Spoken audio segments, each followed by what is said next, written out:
السلام علیکم ورحمۃ اللہ وبرکاتہ. کیا حال ہے سب کا؟ الحمدللہ. نحمده ونصلی علی رسولہ الکریم. اما بعد فاعوذ باللہ من الشیطان الرجیم. بسم اللہ الرحمن الرحیم. رب اشرح لی صدری ویسر لی امری واحلل عقدۃ من لسانی یفقہوا قولی. اللہ سبحانہ وتعالی نے کچھ نعمتیں دنیا میں بنائی ہیں اور کچھ نعمتیں آخرت کے لیے رکھی ہیں، لیکن دنیا کی کوئی نعمت آخرت کی نعمت کی طرح نہیں ہے سوائے علم کے، ایمان کے. تو ایمان اور علم یہ دو چیزیں ایسی ہیں کہ جو آخرت کی نعمت کے مشابہ ہیں. یعنی انسان کے اندر جب ایمان آتا ہے اور ایمان جاگتا ہے تو دل کو جو حلاوت محسوس ہوتی ہے، جو خوشی محسوس ہوتی ہے، وہ خوشی انسان جنت میں بھی محسوس کرے گا اور اس ایمان کی وجہ سے محسوس کرے گا. اور اس کے علاوہ علم حاصل کرنے کے بعد جب انسان کے اندھیرے دور ہوتے ہیں، اس کو روشنی ملتی ہے، اس کے اندر اللہ سبحانہ تعالیٰ کی معرفت بڑھتی ہے، تو اس سے جو دل کو سکون اور قرار آتا ہے، یہ قرار اور یہ چین جنت میں بھی انسان کو نصیب ہوگا. علم دل کی زندگی ہے، علم کے بغیر دل مردہ ہے. امام ابن قیم کہتے ہیں اللہ سبحانہ تعالیٰ نے دلوں کے لیے علم کو ایسے بنایا جیسے زمین کے لیے بارش بنائی. تو جس طرح زمین کی زندگی بارش کے بغیر نہیں ہو سکتی، اسی طرح دل کی زندگی علم کے بغیر نہیں ہو سکتی. یعنی دل زندہ ہو ہی نہیں سکتا جب تک کہ انسان علم حاصل نہ کرے. 25واں پارہ. اعوذ باللہ من الشیطان الرجیم. بسم اللہ الرحمن الرحیم. الیہ یرد علم الساعة وما تخرج من ثمرات من اکمامها وما تحمل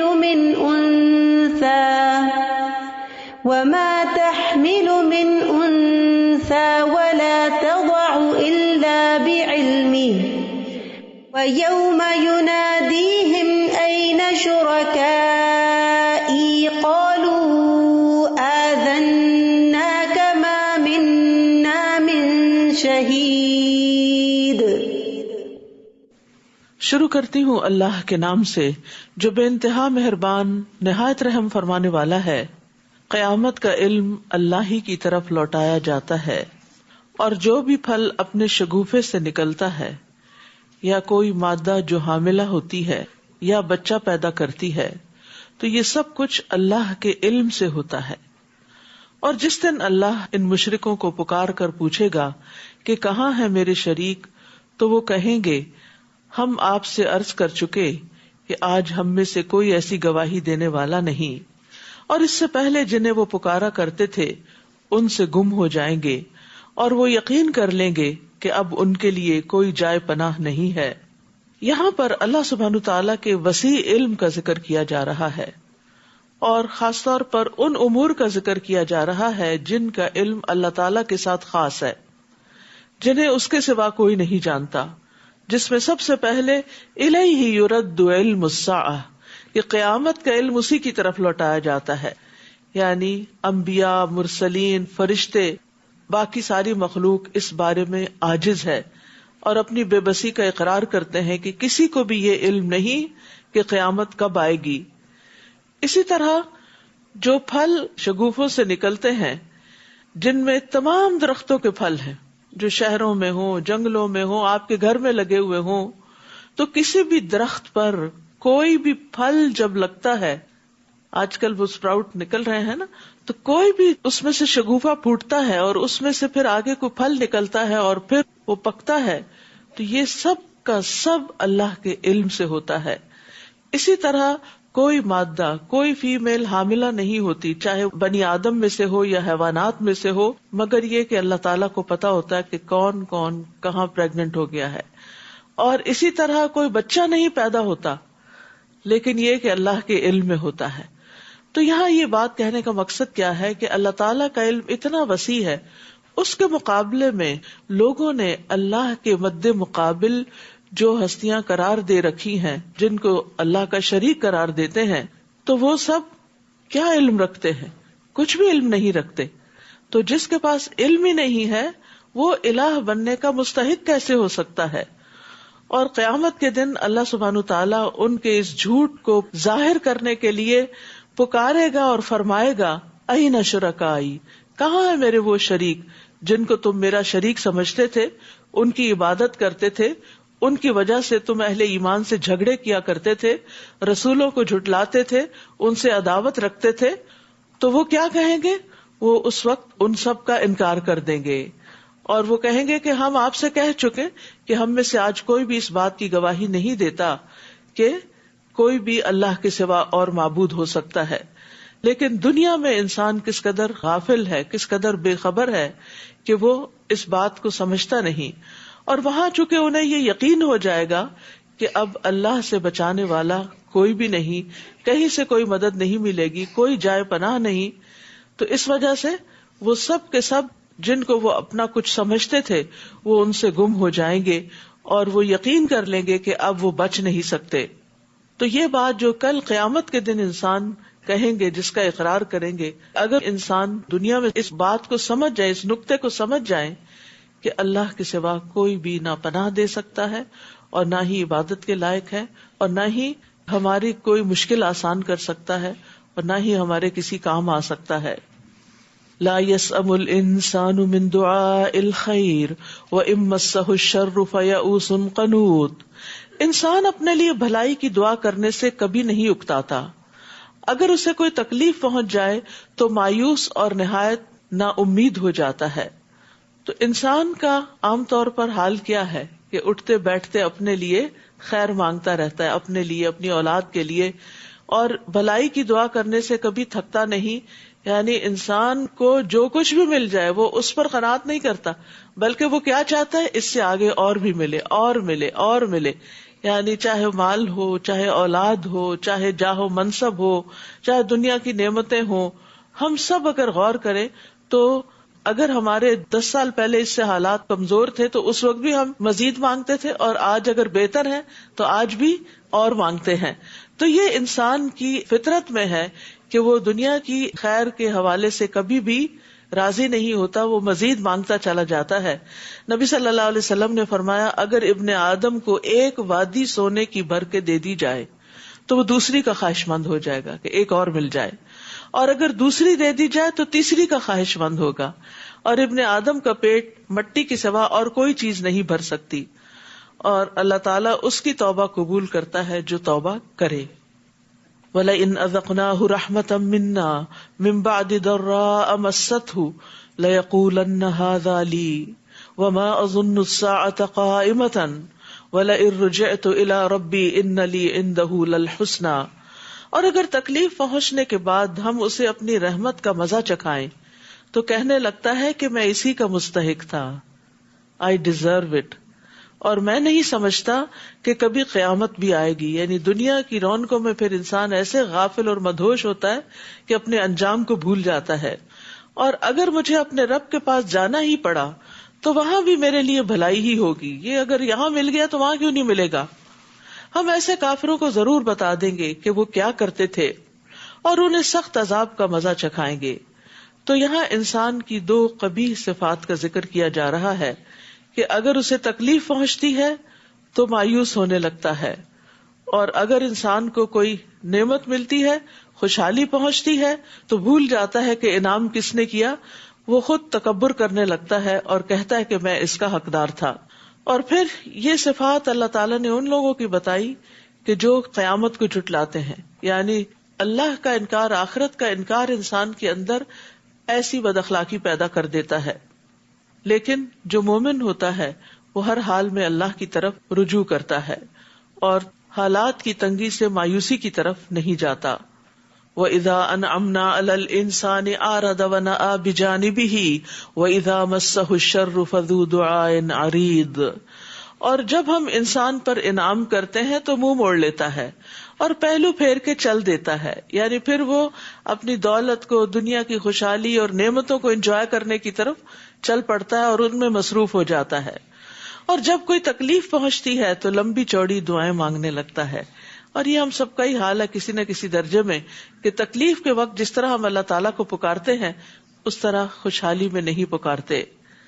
آپ ان سے پوچھئے بھلا دیکھو اگر یہ قرآن اللہ ہی کی طرف سے ہو اور تم نے اس کا انکار کر دیا تو اس شخص سے بڑھ کر گمراہ کون ہوگا جو اس کی مخالفت میں دور تک چلا گیا ہو.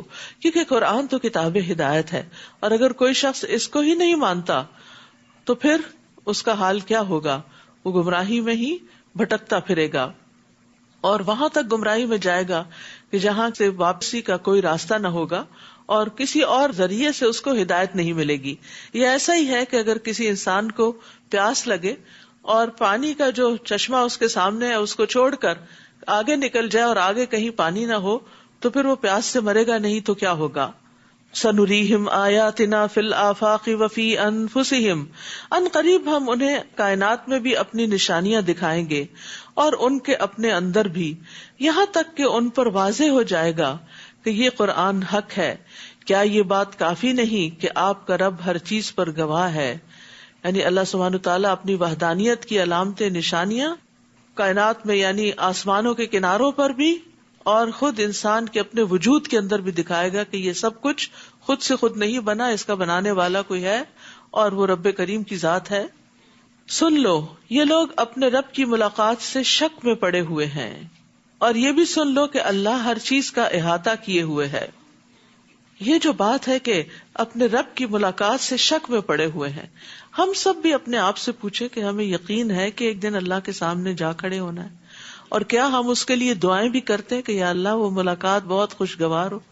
آپ دیکھیں دنیا میں اگر آپ کو کسی سے پہلی بار ملنا ہو تو آپ کے دل کے اندر کیسے جذبات ہوتے، کیسی کیفیات ہوتی، اور خصوصاً اگر آپ کی کوئی بہت محبوب ہستی ہو یا دنیاوی اعتبار سے اس کا کوئی بہت بڑا درجہ اور مقام ہو تو اس کے لیے بھی ہم تیاری کرتے ہیں، اور اس سے پہلے ہم فکر کرتے ہیں اور دعائیں مانگتے ہیں کہ اللہ کرے سب ٹھیک ہو جائے. تو اگر ہمیں اپنے رب سے ملاقات کا یقین ہے تو اس کے لیے ہم کتنی فکر کرتے ہیں کہ وہ ملاقات اچھی ہو اور وہ بہت خوشگوار ہو اور بہت ہمیں محبوب ہو. اس کے لیے دعائیں کرنی چاہیے کہ یا اللہ جب میں آپ سے ملوں تو آپ مجھ سے راضی ہو جائیں اور میں آپ کو دیکھ کر خوش ہو جاؤں. یعنی اس وقت اللہ تعالیٰ ناراض نہ ہو اور ہمارے اندر ایسا خوف نہ ہو کہ ہم مایوس ہو جائیں. لیکن جو شخص ملاقات کا یقین رکھتا ہے پھر وہ اس کے لیے تیاری کرتا ہے، کیونکہ جو ملاقات کی تیاری نہیں کرتا یہ ناسمجھی کی علامت ہے. عمر بن عبدالعزیز ممبر پر چڑھے، پھر اللہ کی حمد و ثنا بیان کی، پھر کہا اما بعد، اے لوگو، میں نے کسی نئے حکم کو جاری کرنے کے لیے تمہیں جمع نہیں کیا، لیکن میں نے اس معاملے میں غور کیا ہے جس کی طرف تم لوٹ کر جانے والے ہو، جس سے تمہاری ملاقات ہونے والی ہے. پھر انہوں نے کہا میں جان چکا ہوں کہ اس حکم کی تصدیق کرنے والا احمق ہے اور اس کی تکذیب کرنے والا ہلاک ہونے والا ہے. بس اتنا کہہ کے ممبر سے اتر گئے. تو ان کا یہ کہنا کہ اس کی تصدیق کرنے والا کہ اللہ سے ملاقات ہوگی وہ احمق ہے، کیا مطلب؟ یعنی جو اس کی تصدیق کرتا ہے پھر اسے چاہیے اس جیسا عمل بھی کرے، اتنی تیاری بھی کرے. یعنی جس درجے کی ہستی سے ملاقات ہے پھر اس طرح کی تیاری بھی مطلوب ہے، لیکن وہ ویسا عمل نہیں کرتا، نہ ہی اس سے ڈرتا ہے، نہ ہی اس کی ہولناکی سے خوف کھاتا ہے، حالانکہ وہ اس کی تصدیق بھی کرتا ہے، اس کے واقع ہونے کا یقین بھی رکھتا ہے. اس کے باوجود اپنے کھیل اور غفلت اور خواہشات اور گناہوں پہ اڑا رہتا ہے، تو اس اعتبار سے وہ احمق ہے. اور لغت میں احمق وہ ہوتا ہے جس کی عقل کمزور ہوتی ہے. تو اس سے کیا پتہ چلتا ہے کہ سمجھدار اور عقل مند لوگ کون ہیں؟ کہ جو اللہ کی ملاقات کی تیاری کریں عمل کر کے، اور اس کے لیے چھوٹے چھوٹے عمل بھی جو کریں تو کہا کریں اللہ یہ عمل میں صرف اور صرف تیرے لیے کر رہی ہوں تاکہ تو اس دن مجھے دیکھے تو مجھے بخش دے، مجھ سے راضی ہو جائے. کیونکہ بہت دفعہ ہم نیک کام کرتے بھی ہیں اور کر کے پھر احسان بھی جتاتے ہیں اور کر کے اس کو ضائع بھی کر دیتے ہیں. تو جو شخص اللہ کے لیے کرتا ہے وہ ہر حال میں مطمئن اور راضی ہوتا ہے کہ جس کے لیے میں نے کیا اس نے دیکھ لیا. سورۃ الشورى. بسم اللہ الرحمن الرحیم. حمیم عین سین قاف. كذلك يوحي قبلك الله العزيز الحكيم له ما في السماوات وما في الأرض وهو العلي العظيم۔ شروع کرتی ہوں اللہ کے نام سے جو بے انتہا مہربان نہایت رحم فرمانے والا ہے۔ حامیم عین سین قاف۔ اللہ جو زبردست اور حکمت والا ہے، آپ کی طرف اور آپ سے پہلے رسولوں کی طرف اسی طرح وحی کرتا رہا ہے۔ آسمانوں اور زمین میں جو کچھ ہے سب اسی کا ہے، اور وہ نہایت بلند اور عظمت والا ہے۔ جو کچھ یہ مشرکین کہتے ہیں، قریب ہے کہ آسمان اوپر سے پھٹ پڑے اور فرشتے اپنے رب کی حمد کے ساتھ اس کی تسبیح کرتے ہیں، اور زمین میں رہنے والوں کے لیے بخشش طلب کرتے رہتے ہیں۔ سن رکھو، اللہ ہی بخشنے والا اور رحم کرنے والا ہے۔ اور جن لوگوں نے اللہ کے سوا سرپرست بنا رکھے ہیں، اللہ ہی ان پر نگران ہے، آپ ان کے ذمہ دار نہیں۔ اور اسی طرح ہم نے آپ کی طرف یہ قرآن عربی زبان میں نازل کیا تاکہ آپ اہل مکہ اور اس کے گرد و پیش والوں کو ڈرائیں اور انہیں جمع ہونے کے دن سے بھی ڈرائیں جس کے واقع ہونے میں کوئی شک نہیں۔ اس دن ایک گروہ تو جنت میں جائے گا اور دوسرا دوزخ میں۔ اگر اللہ چاہتا تو انہیں ایک ہی امت رہنے دیتا، مگر جسے وہ چاہتا ہے اپنی رحمت میں داخل کرتا ہے، اور ظالموں کے لیے نہ کوئی کارساز ہوگا نہ مددگار۔ کیا ان لوگوں نے اللہ کے سوا دوسروں کو اپنا کارساز بنا رکھا ہے؟ حالانکہ کارساز تو صرف اللہ ہی ہے، یعنی کام بنانے والا، اور وہی مردوں کو زندہ کرے گا اور وہ ہر چیز پر قادر ہے۔ وَمَا اخْتَلَفْتُمْ فِيهِ مِنْ شَيْءٍ فَحُكْمُهُ إِلَى اللَّهِ، اور جس بات میں بھی تم اختلاف کرتے ہو اس کا فیصلہ کرنا اللہ کا کام ہے۔ دنیا میں آپ دیکھیے کہ ہر موضوع اور ہر ٹاپک پر لوگوں کا باہم اختلاف ہوتا ہے، چاہے وہ ریلیجن ہو، پالیٹکس ہو، فائنانس ہو، کوئی بھی چیز ہو، تو اس میں لوگوں کے خیالات، نظریات مختلف ہوتے ہیں۔ لیکن دین کے معاملے میں جو اختلاف ہے اس کا اصل فیصلہ تو اللہ کرے گا۔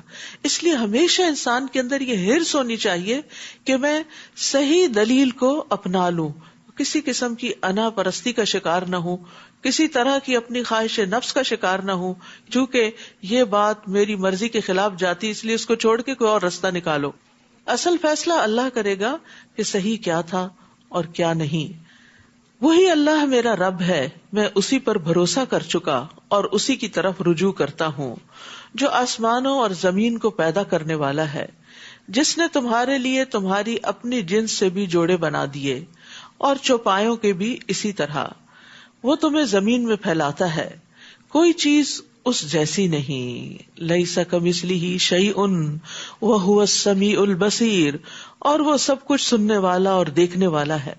جب ہم یہ کہتے ہیں کہ اس جیسی کوئی چیز ہی نہیں، تو پھر اللہ سبحانہ تعالیٰ کو مخلوق پر قیاس نہیں کرنا چاہیے۔ اللہ تعالیٰ کے لیے ایسی مثالیں نہیں بیان کرنی چاہیے جو مخلوق کے لیے ہوتی ہیں، کیونکہ اللہ تعالیٰ مخلوق میں سے، چاہے انسان ہو، جن ہو، فرشتے ہوں، شجر حجر، کوئی بھی چیز، ان میں سے کسی بھی چیز کی طرح نہیں ہے۔ تو اس لیے اللہ سبحانہ تعالیٰ کا کوئی امیج اس طرح کا نہ قائم کرے کہ جو کسی انسان یا کسی خود ساختہ چیز سے ملتا ہو۔ جب بھی کوئی چیز ذہن میں آپ کے، اللہ تعالیٰ ایسا نہیں ہے، وہ اس سے بہت بلند ہے، بہت عظیم ہے، بہت بہترین ہے، وہ میرے تصور میں نہیں آ سکتا۔ لیس کمثلہ شیء، اس کا علم، اس کی طاقت، اس کی حیات، اس کی قدرت، اس کی عظمت، اس کی حکمت، ہر چیز جو ہے وہ انسانوں سے اور دنیا میں پائی جانے والی ہر چیز سے بہت بالا ہے۔ لہو مقالید السماوات والارض، آسمانوں اور زمین کی کنجیاں اس کے پاس ہیں، سارے خزانوں کا مالک وہ ہے۔ جس کو یہ یقین ہو وہ تو مانگتے ہوئے تھکتا ہی نہیں۔ دنیا میں جب کسی انسان کے بارے میں آپ کو پتا چلتا ہے کہ اس کے پاس بہت کچھ ہے، تو آپ کو اس سے ایک امید وابستہ ہو جاتی کہ مشکل میں یہ میری کوئی مدد کرے گا۔ لیکن اصل میں تو ہر خزانے کا مالک، وہ خزانے بھی جو بندوں کے پاس ہیں، ان کا بھی اصل مالک اللہ ہے۔ بندے بھی جب دیتے ہیں جب اللہ کا اذن ہوتا ہے۔ وہ جس کے لیے چاہتا ہے رزق کشادہ کر دیتا ہے اور جس کے لیے چاہتا ہے کم کر دیتا ہے۔ بلا شبہ وہ سب کچھ جاننے والا ہے۔ ابو ذر غفاری سے روایت ہے کہ نبی صلی اللہ علیہ وسلم اپنے رب تبارک و تعالی سے روایت کرتے ہیں کہ بے شک اللہ تعالیٰ فرماتا ہے، اور اس کو حدیث قدسی کہا جاتا ہے، اے میرے بندو تم سب گمراہ ہو سوائے اس کے جسے میں ہدایت دوں، بس تم مجھ سے ہدایت مانگو میں تمہیں ہدایت دوں گا۔ اے میرے بندو تم سب بھوکے ہو سوائے اس کے جسے میں کھلاؤں، تو تم مجھ سے کھانا مانگو میں تمہیں کھلاؤں گا۔ اے میرے بندو تم سب برہنہ ہو سوائے اس کے جسے میں لباس پہناؤں، تو تم مجھ سے لباس مانگو میں تمہیں لباس پہناؤں گا۔ اے میرے بندو تم سب دن رات گناہ کرتے ہو اور میں سارے گناہوں کو بخشتا ہوں، تو تم مجھ سے بخشش مانگو میں تمہیں بخش دوں گا۔ اے میرے بندو اگر تمہارے اولین و آخرین جن و انس ایک صاف چٹیل میدان میں کھڑے ہو کر مجھ سے مانگنے لگے اور میں ہر ایک کو جو وہ مجھ سے مانگے عطا کر دوں، تو پھر بھی میرے خزانوں میں کمی نہیں ہوگی مگر جتنی سمندر میں سوئی ڈال کر پانی نکالنے سے کمی آتی ہے۔ تو کیا کمی ہوتی؟ نتھنگ۔ سوئی کے ساتھ کیا لگتا ہے؟ تو اس سے کیا پتہ چلتا ہے کہ چاہے مادی خزانے ہوں یا ہدایت کے ہوں یا اور ضروریات پوری کرنے کے لیے انسان جن چیزوں کا محتاج ہے، ہر چیز اللہ کے پاس ہے۔ اس لیے ہر چیز اسی سے مانگنی چاہیے، پہلا خیال اسی کا آنا چاہیے۔ صحابہ کرام کے جوتے کا تسمہ بھی ٹوٹتا تھا تو اللہ سے مانگتے تھے۔ جب اللہ سے ہم مانگ لیتے ہیں تو وہ کسی بندے کے دل میں خیال ڈال دیتا ہے نا کہ چاہو اس بندے کی مدد کرو، اور اس طرح ضروریات پوری ہو جاتی ہیں۔ لیکن بندہ جب بندوں سے مانگتا ہے تو ذلیل و خوار ہوتا ہے، ان کی نگاہوں میں گر جاتا ہے، اور جب اللہ سے مانگتا ہے تو عزت پاتا ہے، اللہ کی محبت پاتا ہے۔ شرع لکم من الدین ما وصی بہ نوحا، اس نے تمہارے لیے دین کا وہی طریقہ مقرر کیا جس کا نوح کو حکم دیا تھا، اور جو ہم نے آپ کی طرف وحی کیا ہے، اور جس کا ابراہیم، موسیٰ اور عیسیٰ کو حکم دیا تھا کہ دین کو قائم رکھو اور اس میں تفرقہ نہ ڈالنا۔ آپ ان مشرکین کو جس بات کی دعوت دیتے ہیں وہ ان پر گناہ گزرتی ہے، اللہ جسے چاہتا ہے اپنے لیے چن لیتا ہے اور اپنی طرف سے اسی کو راہ دکھاتا ہے جو اس کی طرف رجوع کرے۔ تو یاد رکھیے دین کے جو عقائد ہیں ان میں تمام انبیاء میں اتحاد تھا، بنیادی عقائد سارے انبیاء کے ہاں ایک ہی طرح کے تھے، یعنی اصول برابر کے تھے، اور ان کا آپس میں مضبوط رشتہ بھی تھا۔ نبی صلی اللہ علیہ وسلم نے فرمایا تمام انبیاء علیہم السلام باپ شریک بھائی ہیں اور ان کی مائیں مختلف ہیں، ان کا دین ایک ہی ہے اور ہمارے درمیان کوئی اور نبی نہیں ہے، یعنی نبوت سے جڑی ہوئی ہے، جس کو اللہ نے نبی بنایا بس وہی ہے۔ تو شریعتیں مختلف ہیں لیکن اصل دین اور عقائد ایک ہی طرح کے ہیں، اور یہی جو ایک دین ہے یعنی توحید کا دین، توحید کی دعوت، کبر علی المشرکین ما تدعوہم الیہ، یہ مشرکین پر بڑی بھاری گزرتی ہے جس کی طرف آپ ان کو دعوت دیتے ہیں۔ یعنی توحید سے مشرکین، ابلیس اور اس کے لشکروں اور اس کے فالوورز سب کا دل تنگ پڑتا ہے۔ یعنی جب ایک اللہ کی طرف لوگوں کو بلایا جاتا ہے جو غیر اللہ سے جڑے ہوئے ہوں تو وہ اس بات پر سخت افینڈ ہو جاتے ہیں، ناراض ہوتے ہیں اور غضبناک ہو جاتے ہیں۔ وَمَا تَفَرَّقُوا إِلَّا مِن بَعْدِ مَا جَاءَهُمُ الْعِلْمُ، ان لوگوں میں فرقہ بندی اس وقت پیدا ہوئی جبکہ اس سے پہلے ان کے پاس علم الہی آ چکا تھا، اور اس کی وجہ محض ان کی باہم ضد تھی۔ اور اگر آپ کے رب کی طرف سے ایک مقررہ مدت تک کا حکم پہلے سے طے شدہ نہ ہوتا تو ان کا فیصلہ کر دیا گیا ہوتا، اور ان کے بعد جو لوگ کتاب کے وارث ہوئے وہ ایسے شک میں پڑ گئے جو انہیں بے چین رکھتا ہے۔ تو تفرقہ بازی کی بھی اصل وجہ جو ہے وہ دنیا ہی ہے، کہ دنیا کی سرداری طلب کرنے کے لیے لوگ رسا کشی کرتے ہیں، ایک دوسرے پر سرکشی کرتے ہیں، اور پھر تفرقہ بازی کرتے ہوئے ظلم کرتے ہیں اور دنیا میں اپنا نام بنانا چاہتے ہیں۔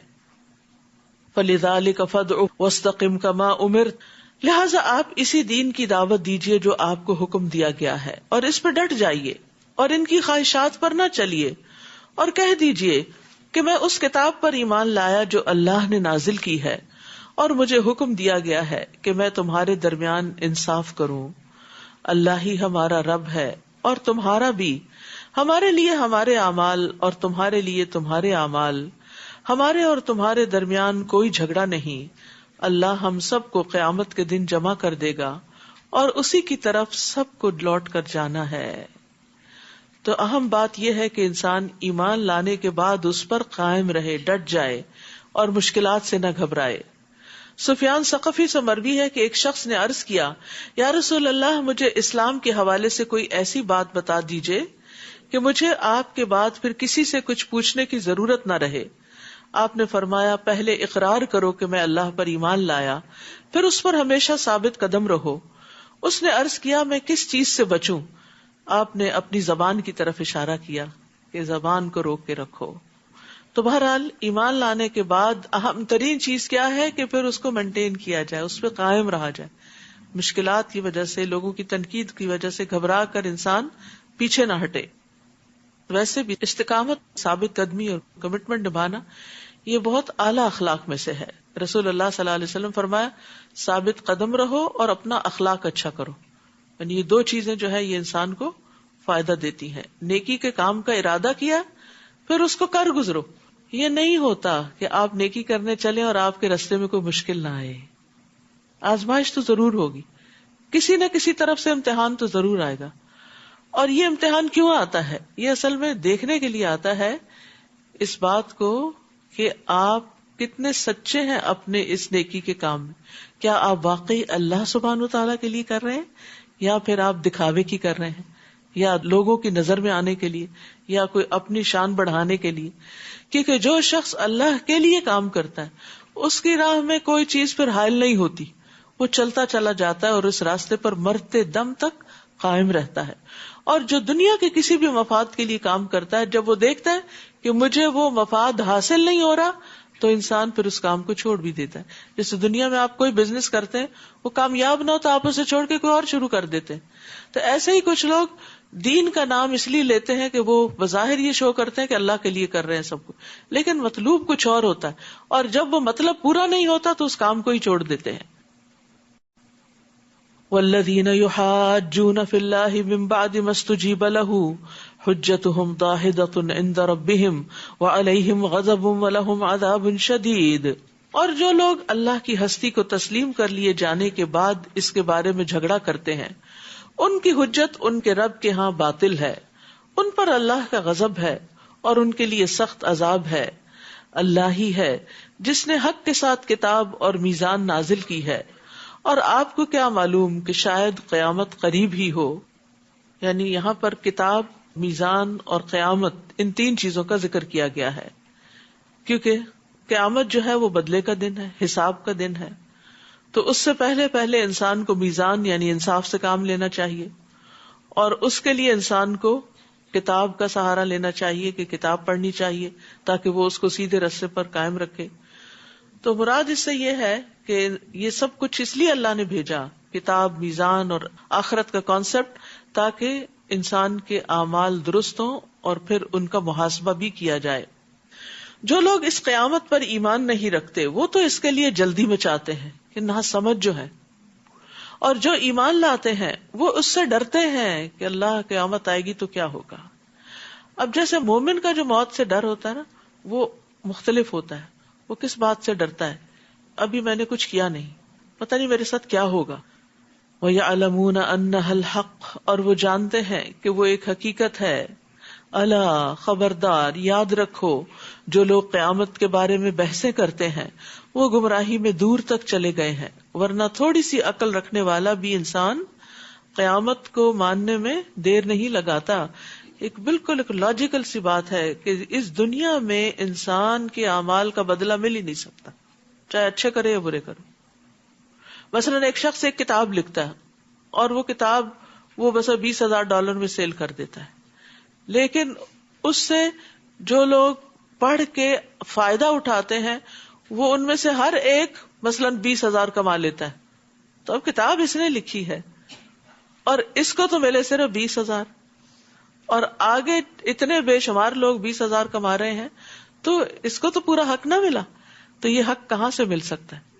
آخرت میں ہی مل سکتا ہے۔ اسی طرح ایک شخص 20 کا قاتل ہے، دنیا میں تو اس کا بدلہ نہیں مل سکتا۔ تو کوئی جگہ ہونی چاہیے جہاں انسان کو اس کے اچھے اور برے اعمال کا پورا بدلہ ملے، پورا۔ تو اس لیے جو لوگ اس چیز کو نہیں مانتے پھر ان کو کوئی بات سمجھ میں نہیں آتی اور وہ گمراہی میں بہت دور نکل جاتے ہیں۔ لیکن جو مانتے ہیں پھر وہ ڈرتے ہیں اور وہ اپنے نیک اعمال کی طرف دوڑتے ہیں، جیسے سورۃ الدہر میں آتا ہے یوفون بالنذر ویخافون یوما کان شرہ مستطیرا، جو اپنی نظر پوری کرتے ہیں اور اس دن سے ڈرتے ہیں جس کی مصیبت بہت زیادہ پھیلی ہوئی ہے، وَيُطْعِمُونَ الطَّعَامَ عَلَى حُبِّهِ مِسْكِينًا وَيَتِيمًا وَأَسِيرًا، اور وہ کھانا کھلاتے ہیں اس کی محبت میں مسکین، یتیم اور قیدی کو، اور کہتے ہیں کہ ہم تمہیں صرف اللہ کے چہرے کی خاطر کھلا رہے ہیں، تم سے کوئی بدلہ نہیں چاہتے نہ شکریہ، یقیناً ہم اپنے رب سے اس دن سے ڈرتے ہیں جو بہت منہ بنانے والا، سخت تیوری چڑھانے والا دن ہے، یعنی بہت سخت دن ہے۔ تو جو مومن ہوتا ہے وہ آخرت کے قائم ہونے سے اور حساب کتاب سے ڈرتا ہے، اور جو آج ڈرتا ہے کل اس کو امن ملے گا۔ اللہ عز و جل نے فرمایا میری عزت کی قسم مجھے، میں اپنے بندے پر 2 امن اور 2 خوف جمع نہیں کرتا، اگر میرا بندہ دنیا میں مجھ سے امن میں رہا تو اس دن خوف میں مبتلا کروں گا جس دن اپنے بندوں کو جمع کروں گا، اور اگر وہ دنیا میں مجھ سے ڈر گیا تو لوگوں کے جمع ہونے کے دن میں اسے امن عطا کروں گا۔ یعنی ایمان کا تقاضا یہ ہے کہ ہم سب کے اندر امید کے ساتھ ساتھ خوف بھی ہو، اور ہم سب کو قیامت کے دن کی رسوائی سے بچنے کی دعا بھی کرنی چاہیے، اللہم لا تخزنی یوم القیامہ، اللہ مجھے قیامت کے دن رسوا نہ کرنا۔ دنیا میں بھی انسان کو اپنی رسوائی کا بڑا ڈر ہوتا ہے، لیکن دنیا میں تو انسان کے جاننے والے چند محدود ہی ہوتے ہیں، ہوئی بھی کوئی رسوائی، کوئی بے عزتی ہوئی بھی تو چند لوگوں میں ہوگی، لیکن اس دن کی رسوائی تو پورے انسانوں کے سامنے ہوگی۔ اسی طرح قیامت کے دن کی تنگی سے بھی بچنے کی دعا کرنی چاہیے، اللہم انی اعوذ بک من ضیق الدنیا و ضیق یوم القیامہ، اے اللہ میں تیری پناہ مانگتا ہوں دنیا کی تنگی سے اور قیامت کے دن کی تنگی سے۔ جن لوگوں کو جیسے تنگ جگہوں پہ جانے کا ایک فوبیا سا ہوتا ہے نا، ان کو بھی یہ دعا پڑھنی چاہیے تاکہ ان کی گھبراہٹ دور ہو۔ اللہ لطیف بعبادہ یرزق من یشاء وہو القوی العزیز، اللہ بندوں پر بہت مہربان ہے، جسے جتنا چاہتا ہے رزق دیتا ہے، اور وہ طاقتور اور زبردست ہے۔ اللہ اللطیف ہے، اللہ اپنے بندوں پر بہت مہربان ہے، لیکن مہربانیوں کے انداز کیا ہے؟ اس سے مراد یہ ہے کہ اللہ تعالیٰ وہ ذات ہے جو تھوڑے عمل کو قبول کر کے بہت بڑی جزا دیتا ہے، اسی طرح وہ جو ٹوٹے ہوئے دلوں کو جوڑتا ہے اور مشکلوں کو آسان کرتا ہے، وہ جو اپنی نافرمانی کرنے والے کو جلد سزا نہیں دیتا اور امید رکھنے والے کو نامراد نہیں لوٹاتا، وہ ہستی جو اپنے مانگنے والے کو خالی ہاتھ نہیں لوٹاتی، امید رکھنے والے کو مایوس نہیں کرتی، وہ جو غلطیاں کو معاف کرنے والا ہے اور معاف کرنا پسند کرتا ہے۔ اللطیف وہ ہستی ہے جو اس پر بھی رحم کرتا ہے جو خود اپنے آپ پہ رحم نہیں کرتا، جو اپنا بھلا نہیں سمجھتا۔ اور پھر وَهُوَ الْقَوِيُّ الْعَزِيزُ، اور وہ قوت والا ہے، غلبے والا ہے، یعنی اللہ سبحانہ تعالی قوی اور عزیز ہونے کے باوجود اللطیف بھی ہے، یعنی جس کے اندر عموماً قوت ہوتی ہے یا غلبہ ہوتا ہے وہ مہربان نہیں زیادہ ہوتا، اس کے اندر کچھ سختی آ جاتی کیونکہ وہ اپنی اتھارٹی کو ایگزیکیوٹ کرنا چاہتا ہے، لیکن اللہ سبحانہ تعالی بندوں پر انتہائی مہربان ہے اور ہر چیز پر قوت رکھتا ہے۔ من کان یرید حرث الآخرۃ نزد لہ فی حرثہ، جو شخص آخرت کی کھیتی چاہتا ہے ہم اس کی کھیتی بڑھا دیتے ہیں، اور جو دنیا کی کھیتی چاہتا ہے اسے اس میں سے کچھ دے دیتے ہیں، اور آخرت میں اس کا کوئی حصہ نہ ہوگا۔ تو آخرت کی کھیتی سے کیا مراد ہے؟ جو آخرت کا بدلہ اور صلہ ہے، لیکن جو شخص دنیا چاہے اس کے لیے آخرت میں کوئی حصہ نہ ہوگا، یعنی اپنے سارے نیک اعمال کا بدلہ بھی اور جزا بھی وہ دنیا میں ہی مانگتا ہے۔ کیا ان لوگوں کے ایسے شریک ہیں جنہوں نے ان کے لیے دین کا ایسا طریقہ مقرر کیا ہو جس کا اللہ نے اذن نہیں دیا، اور اگر فیصلے کی بات طے شدہ نہ ہوتی تو ان کا فیصلہ کر دیا گیا ہوتا۔ یقیناً ان ظالموں کے لیے دردناک عذاب ہے۔ اس دن آپ دیکھیں گے کہ یہ ظالم اپنے اعمال سے ڈر رہے ہوں گے، مگر وہ عذاب ان پر واقع ہو کر رہے گا۔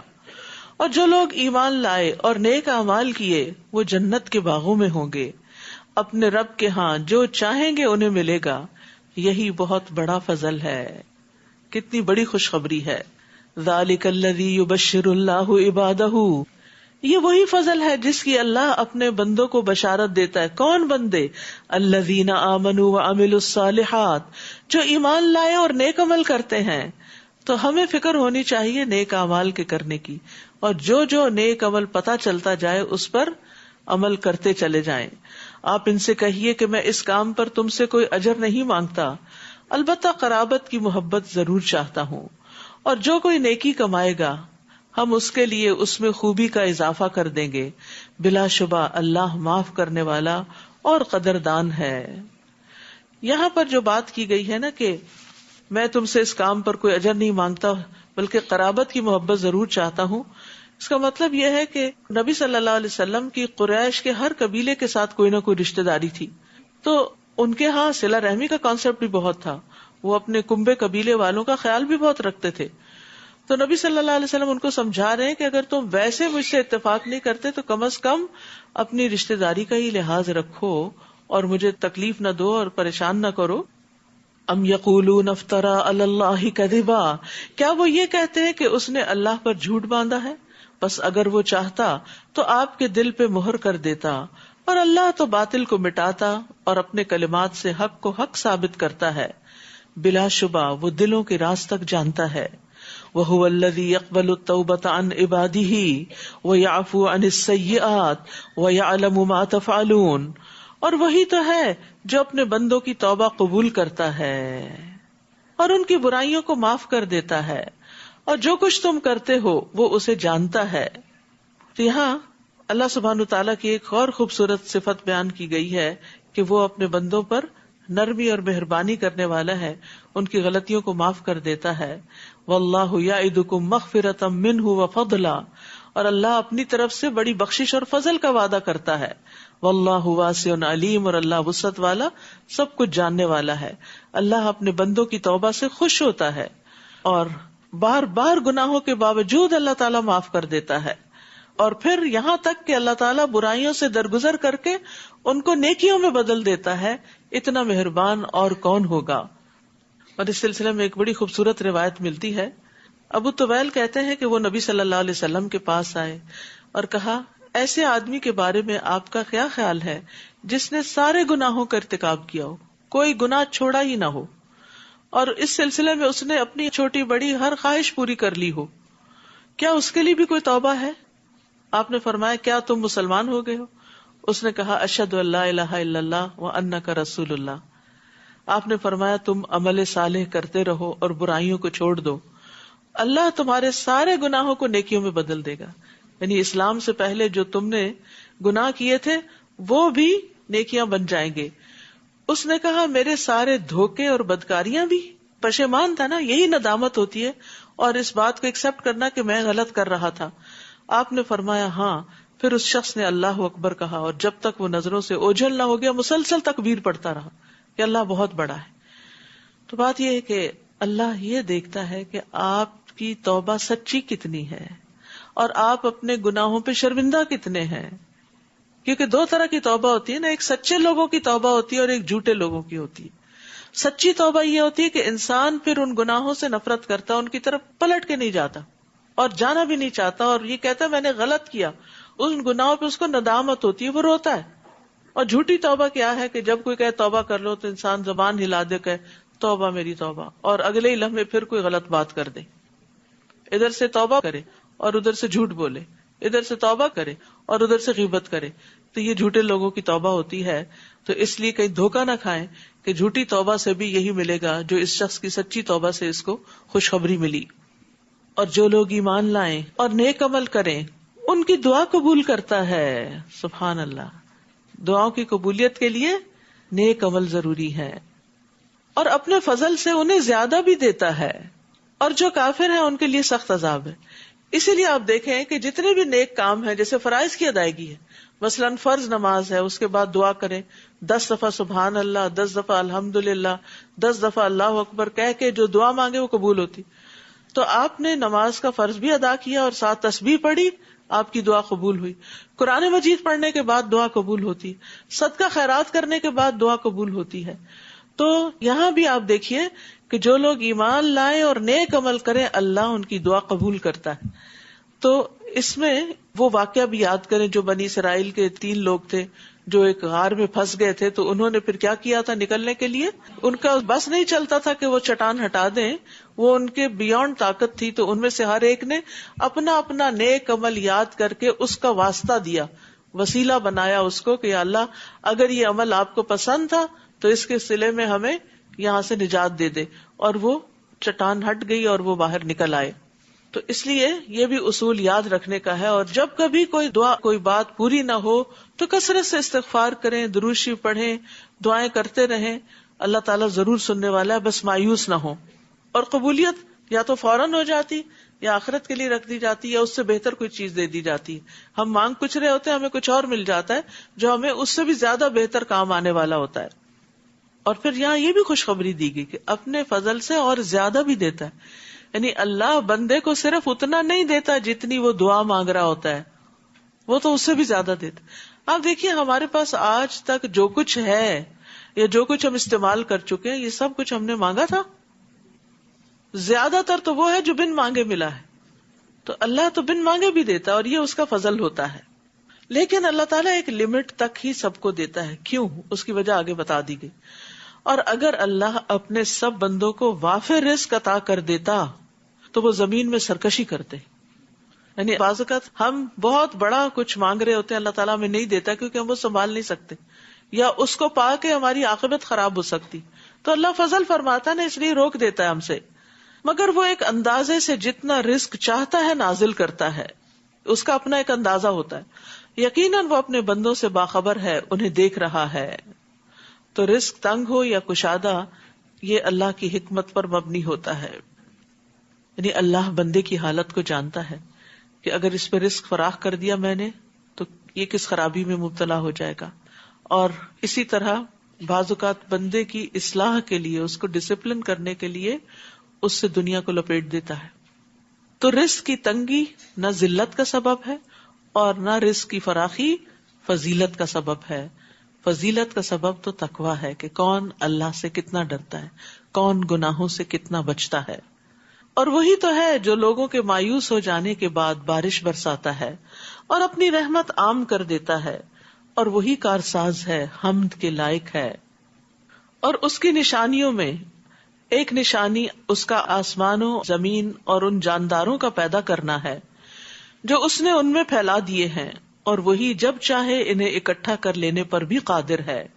اور تمہیں جو مصیبت بھی آتی ہے تمہارے اپنے ہی ہاتھوں کی کمائی کے سبب آتی ہے، اور وہ تمہارے بہت سے گناہوں سے درگزر بھی کر جاتا ہے۔ یہ بھی یاد رکھنے کی بات ہے کہ تمہیں جو مصیبت آتی ہے تمہاری اپنی غلطیوں کی وجہ سے آتی ہے، اور نہ تم اسے زمین میں عاجز کر سکتے ہو کہ تمہیں سزا نہ دے سکے، اور اللہ کے سوا نہ تمہارا کوئی کارساز ہے نہ مددگار۔ اور اس کی نشانیوں میں سے وہ کشتیاں ہیں جو سمندر میں پہاڑوں کی طرح نظر آتی ہیں، اگر وہ چاہے تو ہوا کو ساکن کر دے اور وہ کشتیاں سطح سمندر پر کھڑی کی کھڑی رہ جائیں۔ اس میں بھی ہر صبر کرنے والے اور شکر گزار کے لیے کئی نشانیاں ہیں۔ تو خوف میں صبر اور نجات میں شکر ادا کرنا، یا ان کے برے اعمال کے سبب کشتیوں کو تباہ کر دے اور وہ بہت سے لوگوں کو معافی کر دیتا ہے، یعنی ان کے گناہوں کے باوجود ان کی کشتیوں کو ڈبوتا نہیں۔ اور ان لوگوں کو جو ہماری آیات میں جھگڑا کرتے ہیں یہ معلوم ہو جائے کہ ان کے لیے کوئی پناہ کی جگہ نہیں۔ فما اوتیتم من شیء فمتاع الحیاۃ الدنیا وما عند اللہ خیر وابقى للذین آمنوا وعلی ربہم یتوکلون۔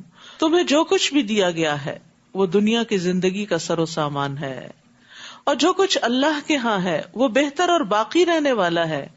وہ ان لوگوں کے لیے ہے جو ایمان لائے اور اپنے رب پر بھروسہ کرتے ہیں، یعنی تم نے کچھ دعائیں مانگی وہ آخرت کے لیے جمع ہو گئی، وہ زیادہ بہترین صلے کے طور پر ملے گی۔ اور وہ جو بڑے بڑے گناہوں اور بے حیائی کے کاموں سے بچتے ہیں اور جب انہیں غصہ آ جائے تو معاف کر دیتے ہیں، غصہ آئے تو معاف کر دیتے ہیں۔ تو گناہ کیا ہوتا ہے؟ یہاں گناہ اور فواحش اور غضب کی بات کی گئی ہے، اور بڑے گناہ۔ رسول اللہ صلی اللہ علیہ وسلم نے فرمایا گناہ وہ ہے جو تمہارے دل میں کھٹکے اور تم لوگوں کا اس پہ مطلع ہونا پسند نہ کرو، یعنی جو چیز تم لوگوں سے چھپانے لگ جاؤ۔ اور پھر بڑے گناہوں کی یہاں بات کی گئی، لیکن چھوٹے چھوٹے گناہ بھی کٹھے ہو جائے تو انسان کو ہلاک کر دیتے ہیں۔ انس کہتے ہیں تم ایسے ایسے عمل کرتے ہو جو تمہاری نظر میں بال سے زیادہ باریک ہیں، تم ان کو حقیر سمجھتے ہو، اور ہم لوگ نبی صلی اللہ علیہ وسلم کے زمانے میں ان گناہوں کو ہلاک کر دینے والا سمجھتے تھے. تو اس لیے انسان کو ہر گناہ سے بچنے کی دعا کرنی چاہیے، خصوصاً فواحش سے. اور پھر غصے کے وقت معاف کر دیتے، یہ بہت بڑی کوالٹی ہے، یہ ہر شخص کے بس کی بات نہیں. سب سے پہلی بات تو یہ کہ انسان کو ہر چھوٹی بڑی بات پہ غصہ کرنا ہی نہیں چاہیے، کیونکہ ایسا کرنا اپنے آپ کو نقصان دینا ہے. اور جو شخص غصہ نہ کرے وہ اللہ سبحانہ وتعالیٰ کے غضب سے بچ جاتا ہے. ایک شخص نے پوچھا اللہ کے رسول مجھے اللہ کے غضب سے کون سی چیز بچا سکتی ہے کہ اللہ مجھ پہ ناراض نہ ہو؟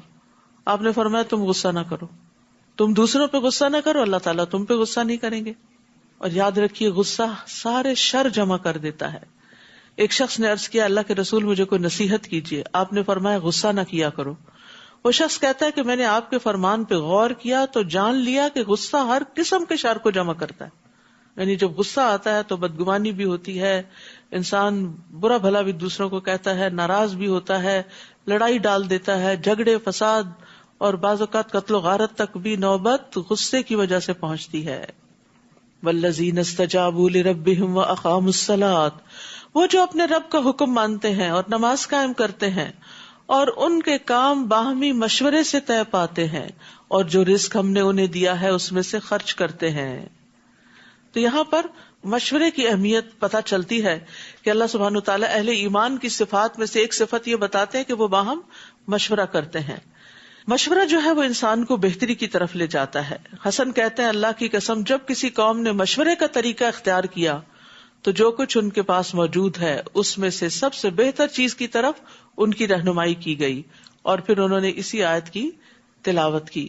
خود نبی صلی اللہ علیہ وسلم کی زندگی میں ہم دیکھتے ہیں کہ آپ اپنے صحابہ سے، اپنے قریبی ساتھیوں سے مشورے کیا کرتے تھے.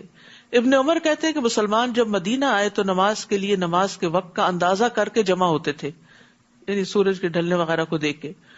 اس وقت نماز کے لیے اعلان نہیں ہوتا تھا.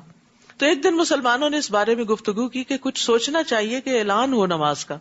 بعض نے کہا عیسائیوں کی طرح ناقوس بنا لو، بعض نے کہا یہودیوں کی طرح بگل بنا لو اور ایک نرسنگا رکھ لیا جائے. حضرت عمر نے کہا تم ایسا آدمی کیوں نہیں مقرر کر دیتے جو نماز کی اطلاع دے؟ تو رسول اللہ صلی اللہ علیہ وسلم نے فرمایا اے بلال اٹھو نماز کے لیے پکارو. حالانکہ یہ ایک عبادت ہے، لیکن اس میں بھی نبی صلی اللہ علیہ وسلم نے ساتھیوں سے مشورہ کیا. اور پھر اس میں ایک بہت بڑا فائدہ یہ ہوتا ہے کہ جو لوگ مشورے میں شریک ہوتے ہیں وہ اپنے آپ کو اہم سمجھتے ہیں کہ ہمیں امپورٹنس دی گئی ہے، اور یہ چیز ٹیم کو مضبوط کرتی ہے. اسی طرح جتنے لوگ مشورہ دینے میں شامل ہوتے ہیں ان کے اندر ایک مضبوط احساس ذمہ داری پیدا ہو جاتا ہے کہ ہمیں اس کام کو اب مل کے نبھانا بھی ہے. لوگوں کے اندر ایک موٹیویشن کا لیول آتا ہے، اور گروپ کے اندر جو تجربہ کار لوگ ہوتے ہیں ان کے مشورے سے کوئی بہتر فیصلہ ہوتا ہے. اور پھر یہ ہے کہ باہمی موافقت بھی بڑھتی ہے اور ایک دوسرے سے انڈرسٹینڈنگ بڑھتی ہے، ایک دوسرے کا نقطہ نظر پتہ چلتا ہے، اور سب کا مشورہ لینے کے بعد جو فیصلہ کیا جاتا ہے وہ زیادہ بہتر فیصلہ ہوتا ہے. اور جب ان پر زیادتی ہوتی ہے تو وہ بدلہ لے لیتے ہیں، اور برائی کا بدلہ ویسی ہی برائی ہے. پھر جو کوئی معاف کر دے اور صلح کر لے تو اس کا اجر اللہ کے ذمہ ہے، وہ ظالموں کو قطعاً پسند نہیں کرتا. اور جو شخص ظلم ہونے کے بعد بدلہ لے لے تو اس پر کوئی الزام نہیں ہے. ظالموں سے درگزر کرنا انتقام لینے سے افضل ہے، کیونکہ معاف کرنا اللہ تعالیٰ کی محبوب صفت ہے. انک عفو تحب العفو فاعف عنی، اللہ تو معاف کرنے والا ہے، معافی کو پسند کرتا ہے، تو مجھے معاف کر دے. نبی صلی اللہ علیہ وسلم اپنی ذات کے لیے کسی سے انتقام نہیں لیتے تھے، لیکن اگر کوئی اللہ کی حد ٹوٹتی تھی تو وہاں پر آپ انتقام لیتے تھے. تو اس کا مطلب یہ ہے کہ اگر کوئی چیز پرسنل آپ کو نقصان دے رہی ہے تو اس پہ آپ معاف کر سکتے ہیں، لیکن اگر کوئی اجتماعیت کو نقصان دے رہی ہے تو آپ ڈسپلن بھی کر سکتے ہیں. تو معاف کرنے سے بڑا فائدہ کیا ہوتا ہے؟ اللہ تعالیٰ معاف کر دیتا ہے. نبی صلی اللہ علیہ وسلم نے منبر پر فرمایا رحم کرو تم پہ رحم کیا جائے گا، تم معاف کر دو اللہ تمہیں معاف کر دے گا. انما السبیل علی الذین یظلمون الناس، الزام تو ان لوگوں پر ہے جو لوگوں پر ظلم کرتے ہیں اور زمین میں ناحق زیادتی کرتے ہیں، ایسے ہی لوگوں کے لیے دردناک عذاب ہے. یعنی ظالم جو ہے وہ عذاب کا پھر مستحق بن جاتا ہے، اگرچہ دنیا میں لوگ اس کو معاف کر دیں یا بدلہ نہ بھی لے، لیکن قیامت کے دن اس کی پکڑ ہوگی. اور جو شخص صبر کرے اور معاف کر دے تو یہ بڑی ہمت کا کام ہے. یعنی صبر کرنا اور زیادتی کرنے والوں سے درگزر کرنا بہت بڑے حوصلے کی بات ہے، بڑے لوگوں کا کام ہے، یہ چھوٹے دل والوں اور چھوٹوں کا کام نہیں ہے. اور جسے اللہ گمراہ کر دے تو اس کے بعد اس کا کوئی کارساز نہیں. اور آپ ظالموں کو دیکھیں گے کہ جب وہ عذاب دیکھیں گے تو کہیں گے کہ کیا واپس پلٹنے کی بھی کوئی راہ ہے. اور آپ دیکھیں گے کہ جب انہیں اس دوزخ پر پیش کیا جائے گا تو ذلت کے مارے جھکے ہوئے چھپی ہوئی نگاہوں سے دیکھ رہے ہوں گے. اور جو لوگ ایمان لائے تھے وہ کہیں گے کہ اصل میں خسارہ اٹھانے والے وہ لوگ ہیں جنہوں نے قیامت کے دن اپنے آپ کو اور اپنے گھر والوں کو خسارے میں رکھا. سن لو، ظالم لوگ دائمی عذاب میں رہیں گے. تو اصل نقصان کیا ہے کہ انسان خود کو بھی اور اپنے اہل و عیال کو بھی قیامت کے دن خسارے میں مبتلا کر دے. اور ان کے کوئی حمایتی نہ ہوں گے جو اللہ کے مقابلے میں ان کی مدد کریں. اور جسے اللہ گمراہ کر دے اس کے لیے بچاؤ کی کوئی راہ نہیں. اس دن کے آنے سے پہلے پہلے اپنے رب کا حکم مان لو جس کے ٹلنے کی کوئی صورت اللہ کی طرف سے نہیں. اس دن تمہارے لیے کوئی جائے پناہ نہ ہوگی اور نہ تم انکار کر سکو گے. یعنی انسان کو عمل اس وقت سے پہلے کر لینا چاہیے. آج عمل کا وقت ہے، کل جزا کا وقت ہے. پھر اگر وہ منہ موڑے یعنی عمل نہ کرے تو ہم نے آپ کو ان پر نگران بنا کر نہیں بھیجا. ہر شخص اپنے اپنے کام کا خود ذمہ دار ہے. آپ کے ذمے تو صرف پہنچا دینا ہے. اور جب ہم انسان کو اپنی رحمت کا مزہ چکھاتے ہیں تو وہ پھول جاتا ہے، اور اگر انہی کی بد عملیوں کے سبب کوئی تکلیف پہنچے تو اس وقت ناشکرا ہی ثابت ہوا ہے. للہ ملک السماوات والارض، آسمانوں اور زمین کی بادشاہت اللہ کے لیے ہے. وہ جو چاہے پیدا کرتا ہے، جسے چاہے لڑکیاں عطا کرتا ہے اور جسے چاہے لڑکے. بیٹیوں کا ذکر یہاں پہلے کیا گیا ہے. بیٹیوں کی تربیت کرنا اور ان سے اچھا سلوک کرنا یہ بہت بڑے نیک اعمال میں سے ہے. یا لڑکے اور لڑکیاں ملا کر دیتا ہے اور جسے چاہے بانجھ بنا دیتا ہے. یقیناً وہ سب کچھ جاننے والا، قدرت والا ہے. اب دیکھیے کہ اللہ تعالیٰ نے مختلف طرح کے انسان پیدا کیے. آدم علیہ السلام جن کے ماں اور باپ دونوں نہیں تھے، حوا علیہ السلام جن کی ماں نہیں تھی، وہ حضرت آدم سے پیدا ہوئی تھی. پھر سارے انسان جن کے ماں باپ ہوتے، پھر عیسیٰ علیہ السلام جن کے باپ نہیں تھے اور ماں تھی. تو یہ سب اللہ کی قدرت کی نشانیاں ہیں. وہ جیسے چاہے پیدا کر سکتا ہے کیونکہ وہی خلاق عظیم ہے. اور کسی انسان کے لیے ممکن نہیں کہ وہ اللہ سے روبرو بات کرے، آمنے سامنے. البتہ یہ وحی کی صورت میں یا پردے کے پیچھے سے ہو سکتی ہے، یا وہ کوئی فرشتہ بھیجتا ہے اور وہ اللہ کے حکم سے جو چاہتا ہے وہی کرتا ہے. وہ یقیناً بلند اور حکمت والا ہے. اور اسی طرح ہم نے اپنے حکم سے ایک روح آپ کی طرف وحی کی. اس سے پہلے آپ نہیں جانتے تھے کہ کتاب کیا چیز ہے، ایمان کیا ہوتا ہے، لیکن ہم نے اس روح کو ایک روشنی بنا دیا. ہم اپنے بندوں میں سے جسے چاہیں اس روشنی سے راہ دکھا دیتے ہیں، اور بلا شبہ آپ سیدھی راہ کی طرف رہنمائی کر رہے ہیں. تو یاد رکھیے یہ روح کیا ہے، یہ وحی ہے، قرآن ہے. قرآن دلوں کا موسم بہار ہے. جس طرح بارش برستی ہے تو زمین پھبک اٹھتی ہے، اسی طرح دل پہ وحی کی بارش ہوتی ہے تو دل کھل اٹھتا ہے. اور ویسے بھی تلاوت کا اہتمام جو ہے وہ انسان کے لیے آسمان میں باعث رحمت اور زمین میں باعث تذکرہ ہے. صراط اللہ الذی لہ ما فی السماوات و ما فی الارض الا الی اللہ تصیر الامور. اس اللہ کی راہ کی طرف جو آسمانوں اور زمین میں موجود ہر چیز کا مالک ہے. یاد رکھو سارے معاملات ہی اللہ کی طرف لوٹتے ہیں. سورۃ الزخرف. بسم اللہ الرحمن الرحیم. حامیم والکتاب المبین. انا جعلناه قرآنا عربیا لعلکم تعقلون. وَإِنَّهُ فِي أُمِّ الْكِتَابِ لَدَيْنَا لَعَلِيٌّ حَكِيمٌ. شروع کرتی ہوں اللہ کے نام سے جو بے انتہا مہربان نہایت رحم فرمانے والا ہے. حامیم، اس واضح کتاب کی قسم کہ ہم نے اسے عربی زبان کا قرآن بنایا تاکہ تم اس کو سمجھ سکو. یعنی عربی زبان میں ہی یہ قوت تھی کہ وہ اس کے مفہوم کو ادا کر سکے، کوئی اور زبان اس قابل نہ تھی. بلا شبہ یہ قرآن ام الکتاب لوح محفوظ میں درج ہے، جو ہمارے پاس بڑی بلند مرتبہ اور حکمت والی کتاب ہے. تو کیا ہم تمہیں درگزر کرتے ہوئے تمہاری طرف یہ ذکر بھیجنا چھوڑ دیں صرف اس لیے کہ تم حد سے بڑھے ہوئے لوگ ہو؟ اور ہم نے پہلی قوموں میں بھی کتنے ہی رسول بھیجے، اور جب بھی ان کے پاس کوئی نبی آیا تو انہوں نے اس کا مذاق ہی اڑایا، تو ہم نے انہیں ہلاک کر دیا حالانکہ وہ ان سے زیادہ طاقتور تھے. اور پہلے لوگوں میں ایسی کئی مثالیں گزر چکی ہیں. اور اگر آپ ان سے پوچھیں کہ آسمانوں اور زمین کو کس نے پیدا کیا تو یقیناً کہیں گے کہ انہیں اللہ نے پیدا کیا، جو بڑا زبردست اور سب کچھ جاننے والا ہے.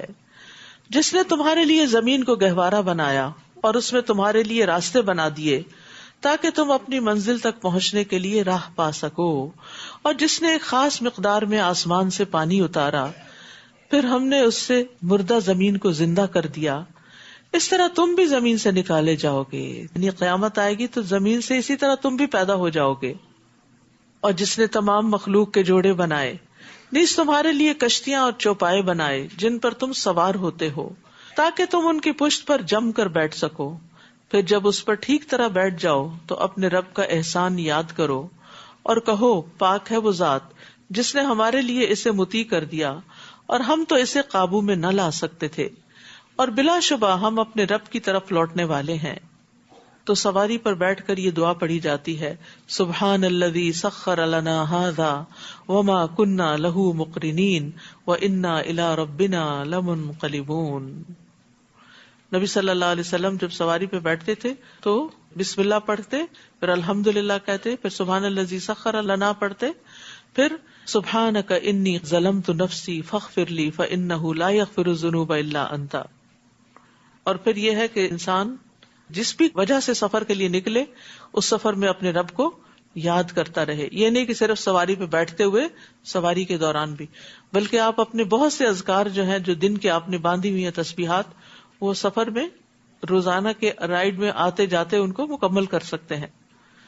اور ان لوگوں نے اللہ کے بندوں میں سے بعض کو اس کا حصہ بنا ڈالا، جز بنا ڈالا. بلا شبہ انسان صریح احسان فراموش ہے. کیا اس نے اپنی مخلوق میں سے اپنے لیے بیٹیاں پسند کی اور تمہیں بیٹوں سے نوازا؟ اور جب ان میں سے کسی کو وہ خوشخبری دی جائے جسے یہ رحمان سے منسوب کرتے ہیں، یعنی لڑکی کی، تو اس کا چہرہ سیاہ پڑ جاتا ہے اور وہ غم سے بھر جاتا ہے.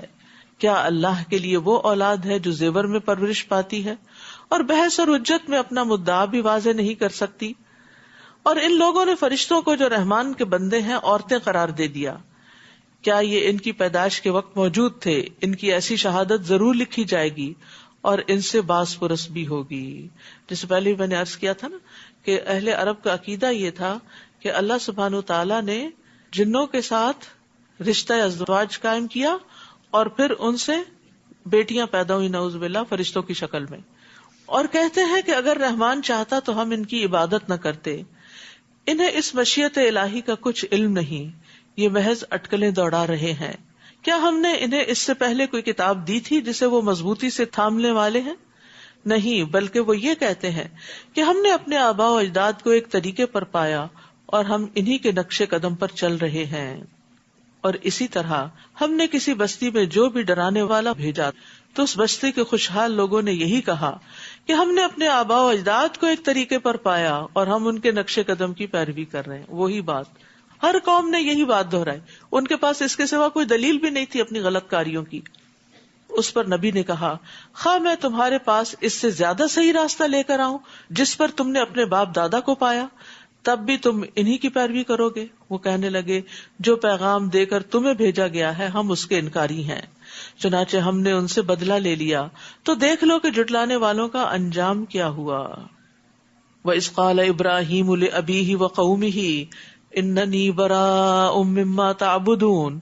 اور وہ وقت یاد کرو جب ابراہیم نے اپنے باپ اور اپنی قوم سے کہا، جن کی تم بندگی کرتے ہو میں ان سے قطعاً بیزار ہوں، میں تو صرف اس کی بندگی کرتا ہوں جس نے مجھے پیدا کیا اور وہی مجھے راہ دکھائے گا. اور ابراہیم یہی بات اپنی اولاد میں پیچھے چھوڑ گئے تاکہ وہ اس کی طرف رجوع کریں، بلکہ میں نے انہیں اور ان کے آباء و اجداد کو زندگی سے فائدہ اٹھانے کا موقع دیا، یہاں تک کہ ان کے پاس حق اور کھول کر بیان کرنے والا رسول آ گیا، اور جب ان کے پاس حق آ گیا تو کہنے لگے یہ تو جادو ہے اور ہم اسے قطعاً نہیں مانتے۔ نیز یہ کفار مکہ یہ بھی کہتے ہیں کہ یہ قرآن 2 شہروں میں سے کسی بڑے آدمی پر کیوں نہ نازل کیا گیا؟ کیا آپ کے رب کی رحمت کو تقسیم کرنے والے یہ لوگ ہیں؟ دنیا کی زندگی میں ان کے سامان معیشت کو ان کے درمیان ہم نے تقسیم کیا ہے، اور کچھ لوگوں کو دوسروں پر فوقیت بھی دی ہے تاکہ وہ ایک دوسرے سے خدمت لے سکیں، اور آپ کے رب کی رحمت اس چیز سے بہتر ہے جو یہ جمع کر رہے ہیں۔ تو اس سے کیا پتہ چلتا ہے کہ اللہ سبحانہ تعالیٰ نے لوگوں میں فرق رکھا ہے۔ نحن قسمنا بینہم معیشتہم فی الحیات الدنیا ورفعنا بعضہم فوق بعض درجات۔ تو اس سے ایک بات یہ پتہ چلتی ہے کہ اللہ کے ہاتھ میں ہی دین و دنیا کی دولت ہے۔ رسول اللہ صلی اللہ علیہ وسلم نے فرمایا یقیناً اللہ نے تمہارے درمیان تمہارے اخلاق کو اسی طرح تقسیم کیا ہے جس طرح تمہارے درمیان تمہارا رزق تقسیم کیا ہے، اور بے شک اللہ دنیا اس کو بھی دیتا ہے جس سے وہ محبت کرتا ہے، اور اس کو بھی دیتا ہے جس سے وہ محبت نہیں کرتا، لیکن ایمان صرف اس کو دیتا ہے جس سے وہ محبت کرتا ہے، اور جس کے لیے اللہ چاہتا ہے اس کو دین کی سمجھ عطا کرتا ہے۔ اور یہاں بعض کو بعض کا خدمت گار بنا دیا، تو یہ بھی اللہ تعالیٰ کی حکمت اور مسئلے سے ہے، یعنی ہر کوئی ایک دوسرے کے کام آئے۔ اگر ایک ہی شخص کو ساری کیپیبلٹیز مل جاتی تو پھر تو وہ سرکش ہو جاتا، وہ تو الہ ہونے کو ڈکلیئر کر دیتا، لیکن اللہ تعالیٰ نے انسانوں کے اندر جو کمزوریاں رکھی اور خادموں کو جو انسان کا ماتحت کر دیا، یہ سب انسان کے لیے ایک نشانیاں ہیں۔ اور اگر یہ اندیشہ نہ ہوتا کہ تمام لوگ ایک ہی دین یعنی کفر کی طرف مائل ہو جائیں گے تو ہم رحمان کے ساتھ کفر کرنے والوں کے گھروں کی چھتیں اور سیڑھیاں جن پہ وہ چڑھتے ہیں اور ان کے گھروں کے دروازے اور تخت جن پہ تکیے لگاتے ہیں، یہ سب چیزیں چاندی کی اور بعض سونے کی بنا دیتے۔ بعض اور بعض کیوں فرق کیوں؟ کیونکہ ورائٹی میں خوبصورتی ہوتی، صرف ایک ہی چیز جو ہوتی ہے وہ انسان اس سے تھک بھی جاتا ہے، تو سونا اور چاندی اس لیے دونوں کا ذکر آتا ہے۔ یہ سب کچھ محض دنیا کی زندگی کا سامان ہے، اور آخرت آپ کے رب کے ہاں صرف متقین کے لیے ہے۔ یعنی دنیا میں اگر کسی کو زیادہ بھی مل گیا اور دوسروں کو اس کے مقابلے میں کم ملا تو اس سے کوئی فرق نہیں پڑتا، کیونکہ یہ سب کچھ تو چلا جانے والا ہے۔ اصل میں چیز وہ بہتر ہے جو باقی رہنے والی ہے۔ وَمَن يَعْشُ عَن ذِكْرِ الرَّحْمَنِ نُقَيِّضْ لَهُ شَيْطَانًا فَهُوَ لَهُ قَرِينٌ، اور جو شخص رحمان کے ذکر سے آنکھیں بند کر لیتا ہے ہم اس پر ایک شیطان مسلط کر دیتے ہیں جو اس کا ساتھی بن جاتا ہے۔ اللہ اکبر۔ تو جو اللہ کی یاد سے منہ پھیرتا ہے، اللہ کو یاد نہیں کرتا، تو پھر اللہ سبحانہ وتعالی شیطان کو اس کے پیچھے لگا دیتے ہیں۔ ابن قیم کہتے ہیں جب انسان صبح اور شام کرے اور اس کی پریشانی صرف ایک اللہ کی ذات ہو تو اللہ تعالیٰ اس کی ساری ضرورتوں کو اپنے ذمے لے لیتا ہے، اور ہر وہ چیز جو اسے پریشان کرے اسے بھی اپنے ذمے لے لیتا ہے، اور اس کے دل کو اپنی محبت کے لیے، اس کی زبان کو اپنے ذکر کے لیے اور اس کے اعضاء کو اپنی اطاعت کے لیے فارغ کر دیتا ہے۔ اور اگر وہ صبح شام اس حال میں کرتا ہے کہ دنیا ہی بس اس کی پریشانی ہے تو اللہ تعالیٰ اس کی پریشانی، غم اور تکلیفوں کو اس پہ لاد دیتا ہے اور اسے اس کے نفس کے حوالے کر دیتا ہے، اس کے دل کو اپنی محبت سے مخلوق کی محبت کی طرف پھیر دیتا ہے، اس کی زبان کو اپنے ذکر سے ہٹا کر لوگوں کے ذکر کی طرف لگا دیتا ہے، اس کے اعضاء کو اپنی اطاعت سے ہٹا کر لوگوں کی خدمت میں لگا دیتا ہے۔ تو وہ اس طرح مشقت اٹھاتا ہے جس طرح جنگلی جانور دوسروں کی خدمت میں مشقت اٹھاتے ہیں، تو وہ اس بھٹی کی طرح ہو جاتا ہے جس کے پیٹ میں ہوا بھر دی جاتی ہے، پھر اس کی پسلیوں سے اس ہوا کو دوسروں کے فائدے کے لیے نچوڑ دیا جاتا ہے، یعنی ہر حال میں اس کو مشقت ہی مشقت ہوتی ہے۔ تو جو شخص اللہ کی عبودیت، اس کی اطاعت، اس کی محبت، اس کی خدمت سے روگردانی کرتا ہے تو وہ مخلوق کی عبودیت اور خدمت پہ لگ جاتا ہے، کیونکہ اللہ تعالیٰ فرماتے ہیں وَمَن يَعْشُ عَن ذِكْرِ الرَّحْمَنِ نُقَيِّضْ لَهُ شَيْطَانًا فَهُوَ لَهُ قَرِينٌ وَإِنَّهُمْ لَيَصُدُّونَهُمْ عَنِ السَّبِيلِ وَيَحْسَبُونَ أَنَّهُمْ مُهْتَدُونَ، اور ایسے شیطان انہیں سیدھی راہ سے روک دیتے ہیں جبکہ وہ یہ سمجھ رہے ہوتے ہیں کہ وہ ٹھیک راستے پہ چلے جا رہے ہیں۔ جب دنیا کی کثرت انسان کو اللہ کے ذکر سے غافل کرتی ہے تو پھر کیا ہوتا ہے؟ انسان دنیا میں پھنس جاتا ہے اور فرشتے وغیرہ ان سے دور ہو جاتے ہیں، اور شیطان ان کے ساتھ لگ جاتے ہیں.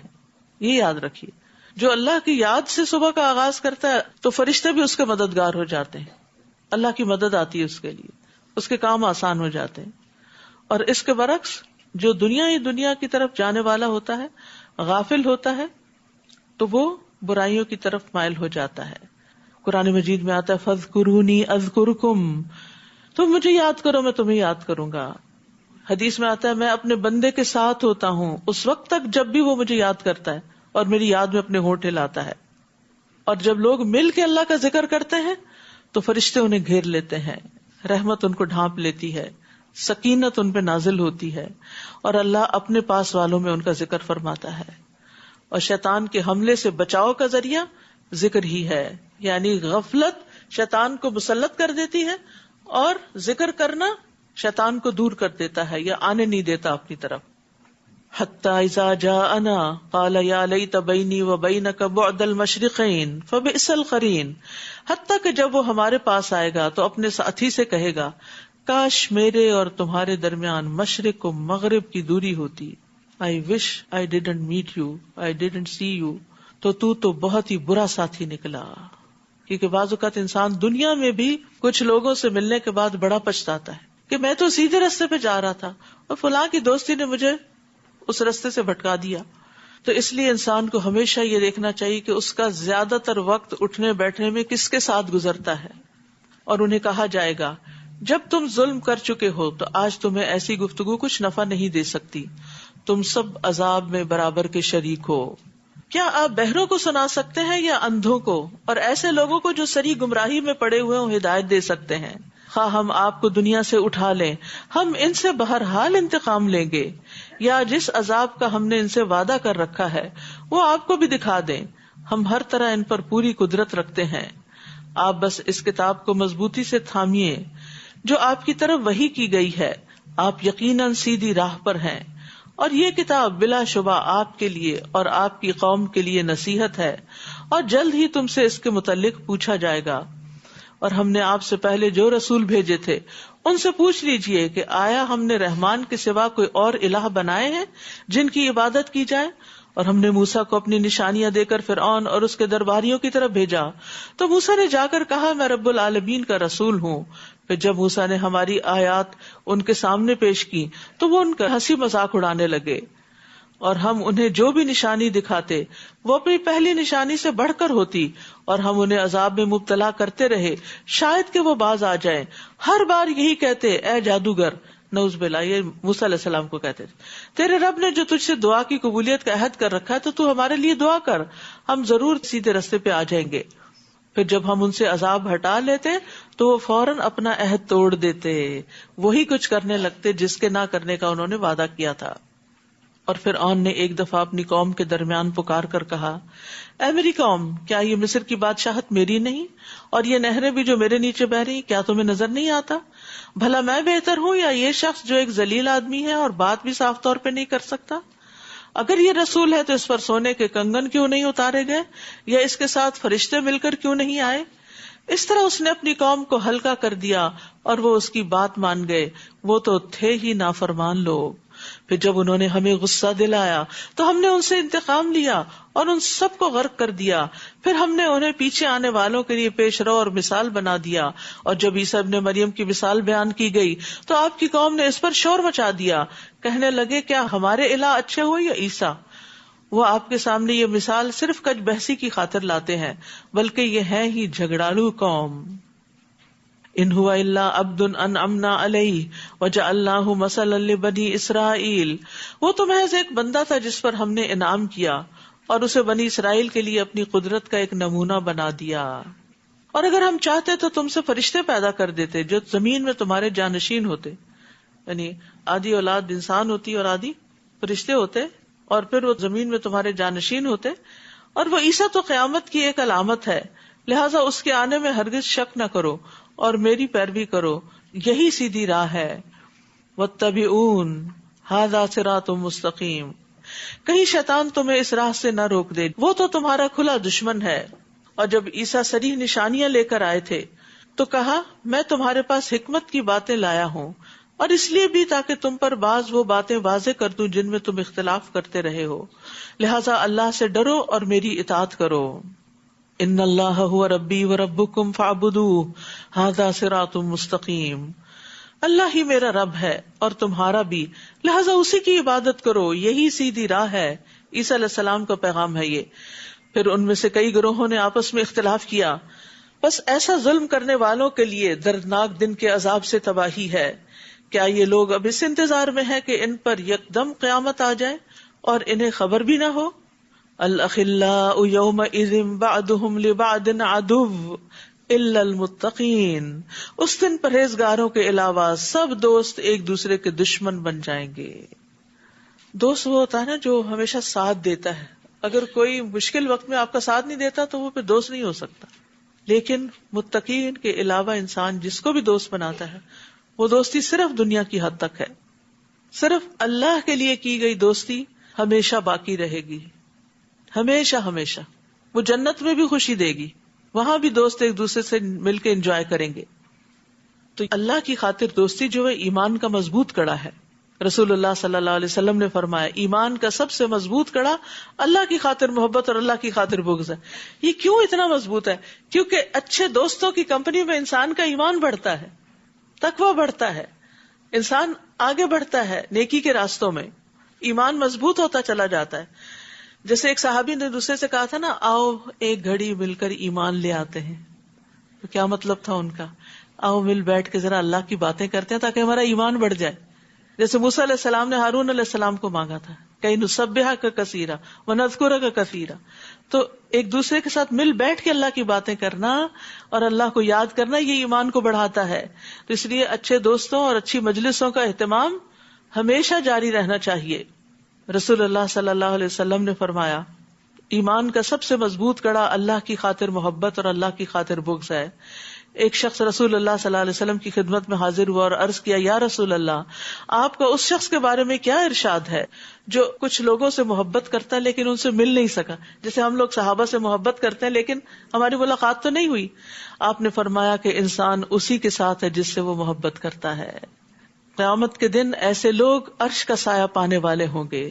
اللہ تعالیٰ فرمائے گا، این المتحابون بجلالی، میرے جلال کی خاطر آپس میں محبت کرنے والے آج کہاں ہیں؟ آج کے دن میں ان کو اپنے سائے میں رکھوں گا، جس دن میرے سائے کے علاوہ کوئی سایہ نہیں۔ وہ قیامت کے دن نور کے ممبروں پر ہوں گے۔ ابو مسلم خولانی کہتے ہیں کہ میں نے معاذ رضی اللہ عنہ سے کہا، میں اللہ کی خاطر آپ سے محبت کرتا ہوں۔ تو انہوں نے مجھے اپنی طرف کھینچا اور کہا، تم نے کیا کہا؟ میں نے کہا، میں اللہ کی خاطر آپ سے محبت کرتا ہوں۔ انہوں نے کہا، میں نے رسول اللہ صلی اللہ علیہ وسلم کو فرماتے ہوئے سنا، آپ اپنے رب سے روایت کرتے ہیں کہ اللہ کی خاطر محبت کرنے والے قیامت کے دن نور کے ممبروں پر رونق افروز ہوں گے، عرش کے سائے کے نیچے ہوں گے، جس دن اس سائے کے سوا کوئی سایہ نہ ہوگا۔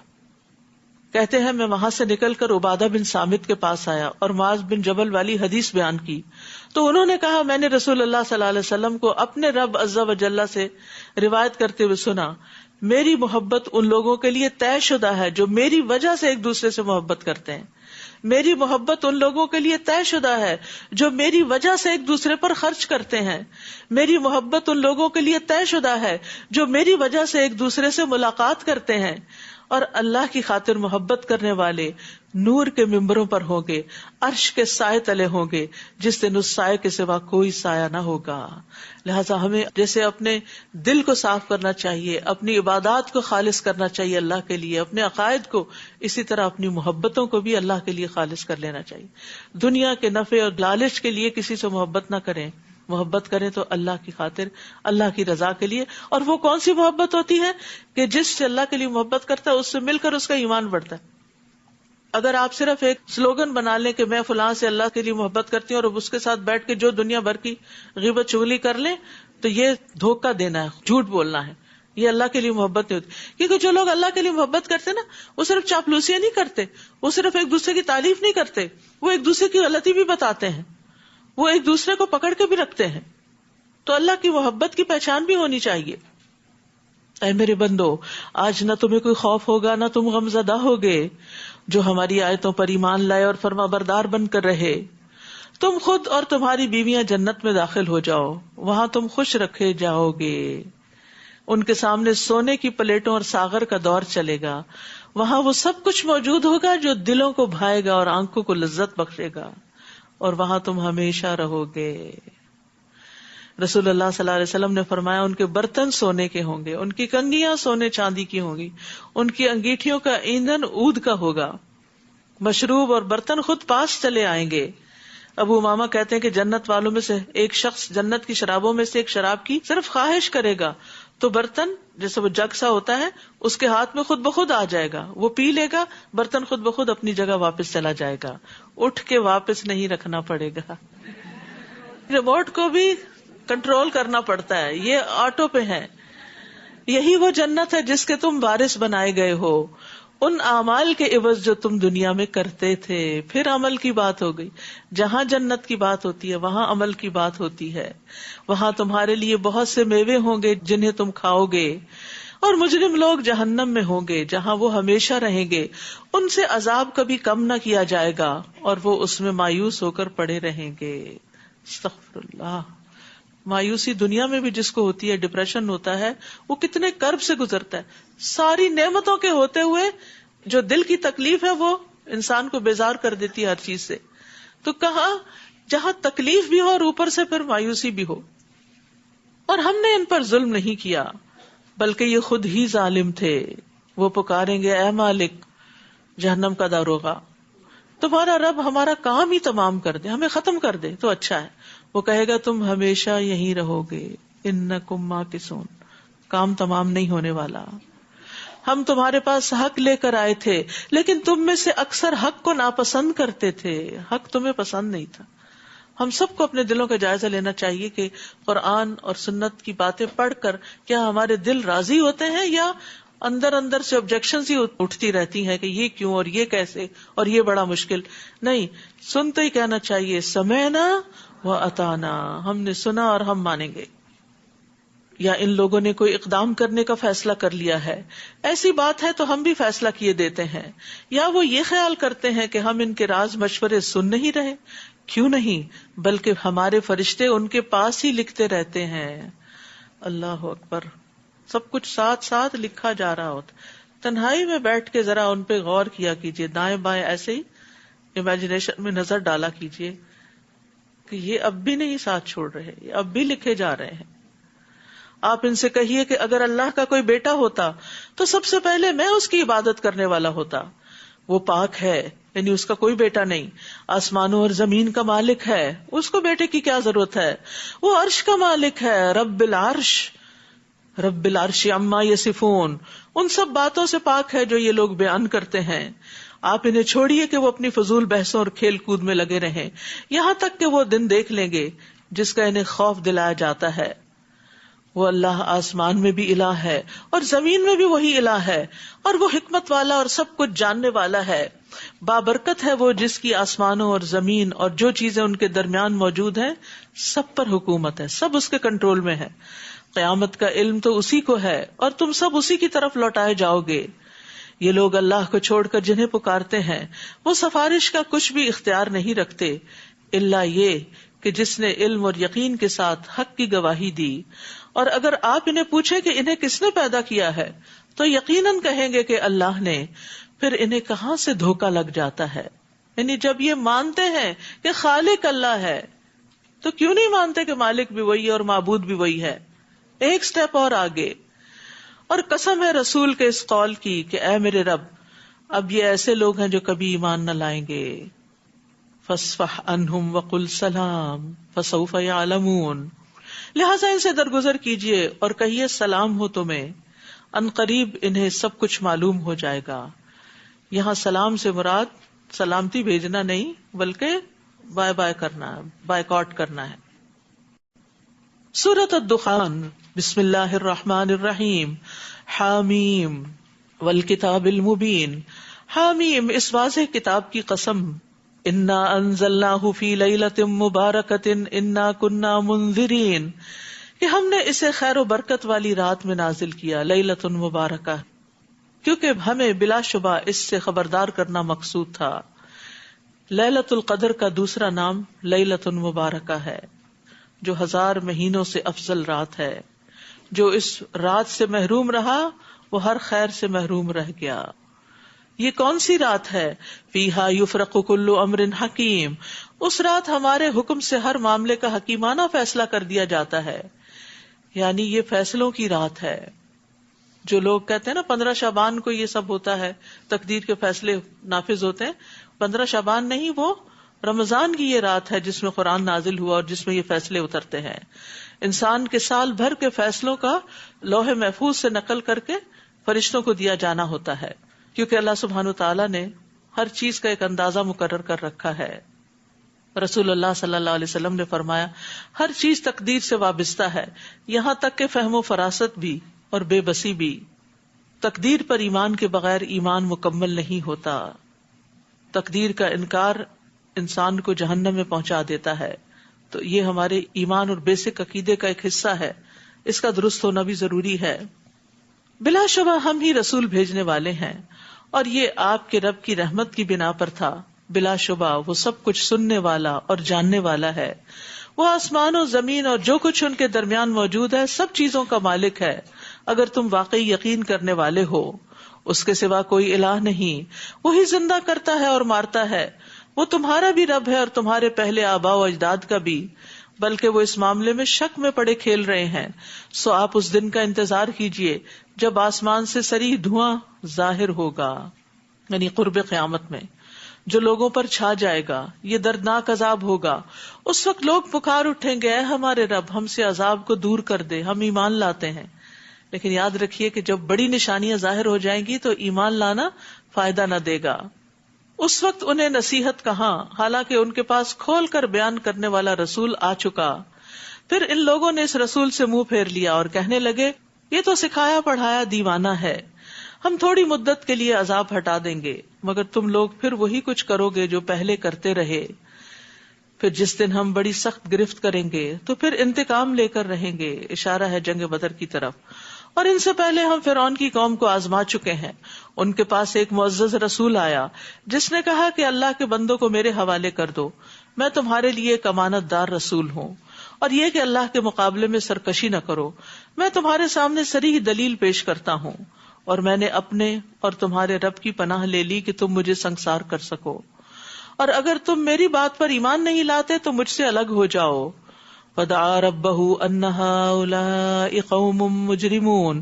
پھر موسیٰ نے اپنے رب کو پکار کر کہا کہ یہ لوگ مجرم ہیں. اللہ نے حکم دیا میرے بندوں کو رات کے وقت لے کر نکل جاؤ، یقیناً تمہارا تعاقب کیا جائے گا. اور سمندر کو کھڑے کا کھڑا چھوڑ کر پار نکل جاؤ، تمہارے بعد ان کا تمام لشکر ڈبو دیا جائے گا. کم ترکوا من جنات وعیون وزروع ومقام کریم ونعمت کانوا فیہا فاکہین. وہ کتنے ہی باغ اور چشمے چھوڑ گئے، اور کھیت اور عمدہ عمارتیں بھی، اور نعمت کے سامان بھی جن میں وہ مزے اڑاتے تھے، سب پیچھے رہ گیا. حسرت امیز انجام. اسی طرح ہوا، اور ہم نے ایک دوسری قوم کو ان کا وارث بنا دیا. پھر نہ آسمان ان پہ رویا اور نہ زمین ہی، اور نہ ہی انہیں کچھ مہلت دی گئی. یاد رکھیے جب کوئی نیک بندہ فوت ہوتا ہے تو جہاں وہ سجدے کرتا ہے، عبادت کرتا ہے، جہاں وہ ذکر کرتا ہے وہ جگہ اس کو یاد کرتی. لیکن جب کوئی ظالم فوت ہوتا ہے تو ہر چیز شکر ادا کرتی ہے. تو قوم فرعون کا کوئی نیک عمل نہیں تھا کہ جو آسمان اور زمین والے ان کے پیچھے ان کے لیے روتے. یعنی کسی کو صدمہ ہی نہیں پہنچا. رویا کب جاتا ہے؟ جب انسان کو کوئی صدمہ پہنچتا ہے. اور بنی اسرائیل کو ہم نے رسوا کرنے والے عذاب سے نجات دی، یعنی فرعون سے. وہ حد سے بڑھنے والوں میں سے سر نکال رہا تھا. اور ہم نے بنی اسرائیل کو اپنے علم کی بنا پر جہانوں پر ترجیح دی، چن لیا انہیں، اور ہم نے انہیں ایسی نشانیاں دی جن میں صریح آزمائش تھی. یہ لوگ تو یہ کہتے ہیں ہماری بس پہلی موت ہی ہے اور ہم دوبارہ اٹھائے نہیں جائیں گے. اگر تم سچے ہو تو ہمارے آباء و اجداد کو لا کر دکھاؤ. کیا یہ بہتر ہے یا قوم تبا؟ یمن کے ملوک کا تبا لقب تھا. اور اس سے پہلے کے لوگ، ہم نے ان سب کو ہلاک کر دیا کیونکہ وہ مجرم تھے. نیز ہم نے آسمانوں اور زمین کو اور جو چیزیں ان کے درمیان ہیں کھیل کے طور پہ پیدا نہیں کیا. یہ دنیا صرف انٹرٹینمنٹ کی جگہ نہیں ہے، بلکہ انہیں حقیقی مصلحت سے پیدا کیا ہے. لیکن اکثر لوگ یہ بات جانتے نہیں. ان یوم الفصل میقاتهم اجمعین یوم لا یغنی مولا عن مولا شیئا ولا هم ینصرون. فیصلے کا دن ان سب سے وعدے کا وقت ہے جس دن کوئی دوست اپنے دوست کے کچھ کام نہ آئے گا اور نہ ہی انہیں کہیں سے کوئی مدد ملے گی مگر جس پر اللہ نے رحم کر دیا، کیونکہ وہ ہر چیز پر غالب اور رحم کرنے والا ہے. تو رحمان ہی رحم کرتا ہے، جس پہ چاہتا ہے کرتا ہے، یہ اس کی مشیت ہے. ان شجرۃ الزقوم طعام الاثیم، بے شک تھور کا درخت، زقوم کا درخت گناہگار کا کھانا ہوگا جو پگھلے ہوئے تانبے کی طرح پیٹوں میں جوش مارے گا، ابلے گا، کھولے گا، جیسے کھولتا ہوا پانی جوش مارتا ہے. استغفر اللہ. یہ کیتلی ابلتی ہے نا جب، تو اس وقت دیکھا کرے. پھر حکم ہوگا کہ اسے پکڑ لو، پھر اسے گھسیٹتے گھسیٹتے جہنم کے درمیان تک لے جاؤ، پھر کھولتے پانی کا عذاب اس کے سر کے اوپر سے انڈیل دو. پھر اسے کہا جائے گا اب سزا چکھ، تو بڑا معزز اور شریف بنا پھرتا تھا. دنیا میں بظاہر تو بڑی چیز بنا ہوا تھا، آج دیکھو کہ تمہارا حال کیا ہوتا ہے. یعنی جیسا اس کا قصور تھا ویسا ہی اس کا انجام. جھوٹی عزت آخرت میں کوئی فائدہ نہ دے گی. ان المتقین فی مقام امین فی جنات وعیون، اس کے مقابلے میں پرہیزگار لوگ امن کی جگہ میں ہوں گے، باغوں اور چشموں میں. امن ہونا کسی بھی مقام کا اصل حسن ہے. وہ جگہ بڑی ہی اچھی لگتی ہے، چاہے ویسے معمولی سی ہو، جہاں انسان کو ایک سکون حاصل ہوتا ہے، جہاں وہ پیس فیل کرتا ہے، چاہے وہ ایک درخت کا سایہ ہو، چاہے وہ ایک معمولی سی مسجد ہو، چاہے وہ کوئی ذکر کا حلقہ ہو معمولی سے لوگوں کا. وہ جگہ خوبصورت ہو جاتی ہے کیونکہ وہاں امن ہوتا ہے. تو جنت کا بھی اصل حسن کیا ہے کہ ساری نعمتوں کے ساتھ امن. اور دنیا میں ساری نعمتیں ہوں اگر امن نہ ہو تو انسان کی پریشانی اسے نعمتوں سے فائدہ اٹھانے نہیں دیتی. وہاں اس جنت میں باغوں اور چشموں میں ہوں گے وہ باریک اور گاڑھے ریشم کا لباس پہنے، آمنے سامنے بیٹھے ہوں گے، فیس ٹو فیس. اور ہم انہیں بڑی بڑی آنکھوں والی اور سفید جسم والی عورتوں سے بیاہ دیں گے. وہاں امن اور اطمینان سے ہر قسم کے میوے طلب کریں گے، یعنی ساری ہی نعمتیں جمع ہو جائیں گی. من پسند کھانے ملیں گے، جو پھل ان پہ جھکے ہوئے ہوں گے، ان کے نزدیک ہوں گے، کبھی ختم نہیں ہوں گے. دنیا میں تو سیزن ختم ہو جاتا ہے نا، عمدہ قسم کے انگور آتے ہیں، پھر وہ اس کا موسم چلا جاتا ہے، آپ لاکھ کوشش کریں، پوری مارکیٹ چھان مارے، آپ کو نہیں ملیں گے. اسی طرح باقی بھی بہت سی چیزیں، یعنی بعض چیزیں مخصوص اوقات میں ہی دنیا میں پیدا ہوتی ہیں، آپ دوسرے وقت میں ان کو پیدا کرنے کی کوشش کریں تو وہ نہیں حاصل ہوتی. لیکن وہاں پر ہر موسم میں ہر پھل، اور پھر اتنے ہوں گے کہ جو کبھی ختم نہ ہوں گے، نہ کبھی روکے جائیں گے. اور پھر یہ کہ ایک ایک پھل کا خوشہ اتنا بڑا ہوگا کہ ختم ہونے کا نام نہ لے گا. رسول اللہ صلی اللہ علیہ وسلم نے فرمایا میں نے جنت دیکھی تو اس میں سے ایک خوشہ لینا چاہا، اگر میں لے لیتا تو تم اسے اس وقت تک کھاتے رہتے جب تک دنیا موجود ہے. لا یذوقون فیہا الموت الا الموتۃ الاولی ووقاہم عذاب الجحیم. وہاں وہ موت کا مزہ نہیں چکھیں گے، بس پہلی موت جو دنیا میں آ چکی بس آ چکی، اور اللہ انہیں جہنم کے عذاب سے بچا لے گا. یہ آپ کے رب کا فضل ہوگا، یہ بہت بڑی کامیابی ہے. اصل کامیابی یہی ہے. فَإِنَّمَا يَسَّرْنَاهُ بِلِسَانِكَ لَعَلَّهُمْ يَتَذَكَّرُونَ. ہم نے اس قرآن کو آپ کی زبان میں آسان بنا دیا ہے تاکہ لوگ نصیحت حاصل کریں. یہ آسان کتاب ہے، کسی فلسفے کی کتاب کی طرح اس میں کوئی ایسی گتھیاں نہیں جو سلجھ نہ سکیں، جو آپ کو سمجھ میں نہ آئے، کوئی فارمولاز نہیں، کوئی ایسی چیزیں نہیں کہ جو آپ کی سمجھ سے بالا ہوں.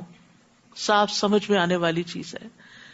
سو آپ انتظار کیجئے، وہ بھی انتظار کر رہے ہیں. سورۃ الجاثیہ. بسم اللہ الرحمن الرحیم. حامیم تنزیل الکتاب من اللہ العزیز الحکیم. حامیم، یہ کتاب اللہ کی طرف سے نازل ہوئی ہے جو زبردست اور حکمت والا ہے.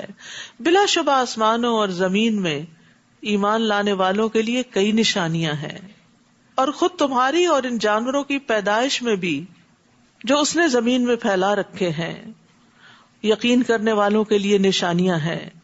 نیز رات اور دن کے بدلنے میں، اور جو اللہ نے آسمان سے رزق نازل فرمایا، پھر اس زمین کو مرنے کے بعد زندہ کر دیا، اور ہواؤں کی گردش میں ان لوگوں کے لیے بہت سی نشانیاں ہیں جو عقل سے کام لیتے ہیں. تو یہاں توحید کے دلائل دیے گئے ہیں جس میں مختلف چیزوں کی پیدائش کا ذکر ہے، آسمان کا، زمین کا، لوگوں کا، جانوروں کا، رات کا، دن کا، پھر آسمان سے بارش کے آنے کا، اور اس سے زمین کے زندہ ہونے کا، پھر ہواؤں کو چلانے کا. تو یہ سارے دلائل ہمارے سامنے ہیں تاکہ ہم اللہ کی وحدانیت پر ایمان رکھیں. یہ اللہ کی آیات ہیں جنہیں ہم آپ کو ٹھیک ٹھیک پڑھ کر سنا رہے ہیں. پھر اللہ اور اس کی آیات کے بعد آخر وہ کون سی بات ہے جس پر یہ لوگ ایمان لائیں گے؟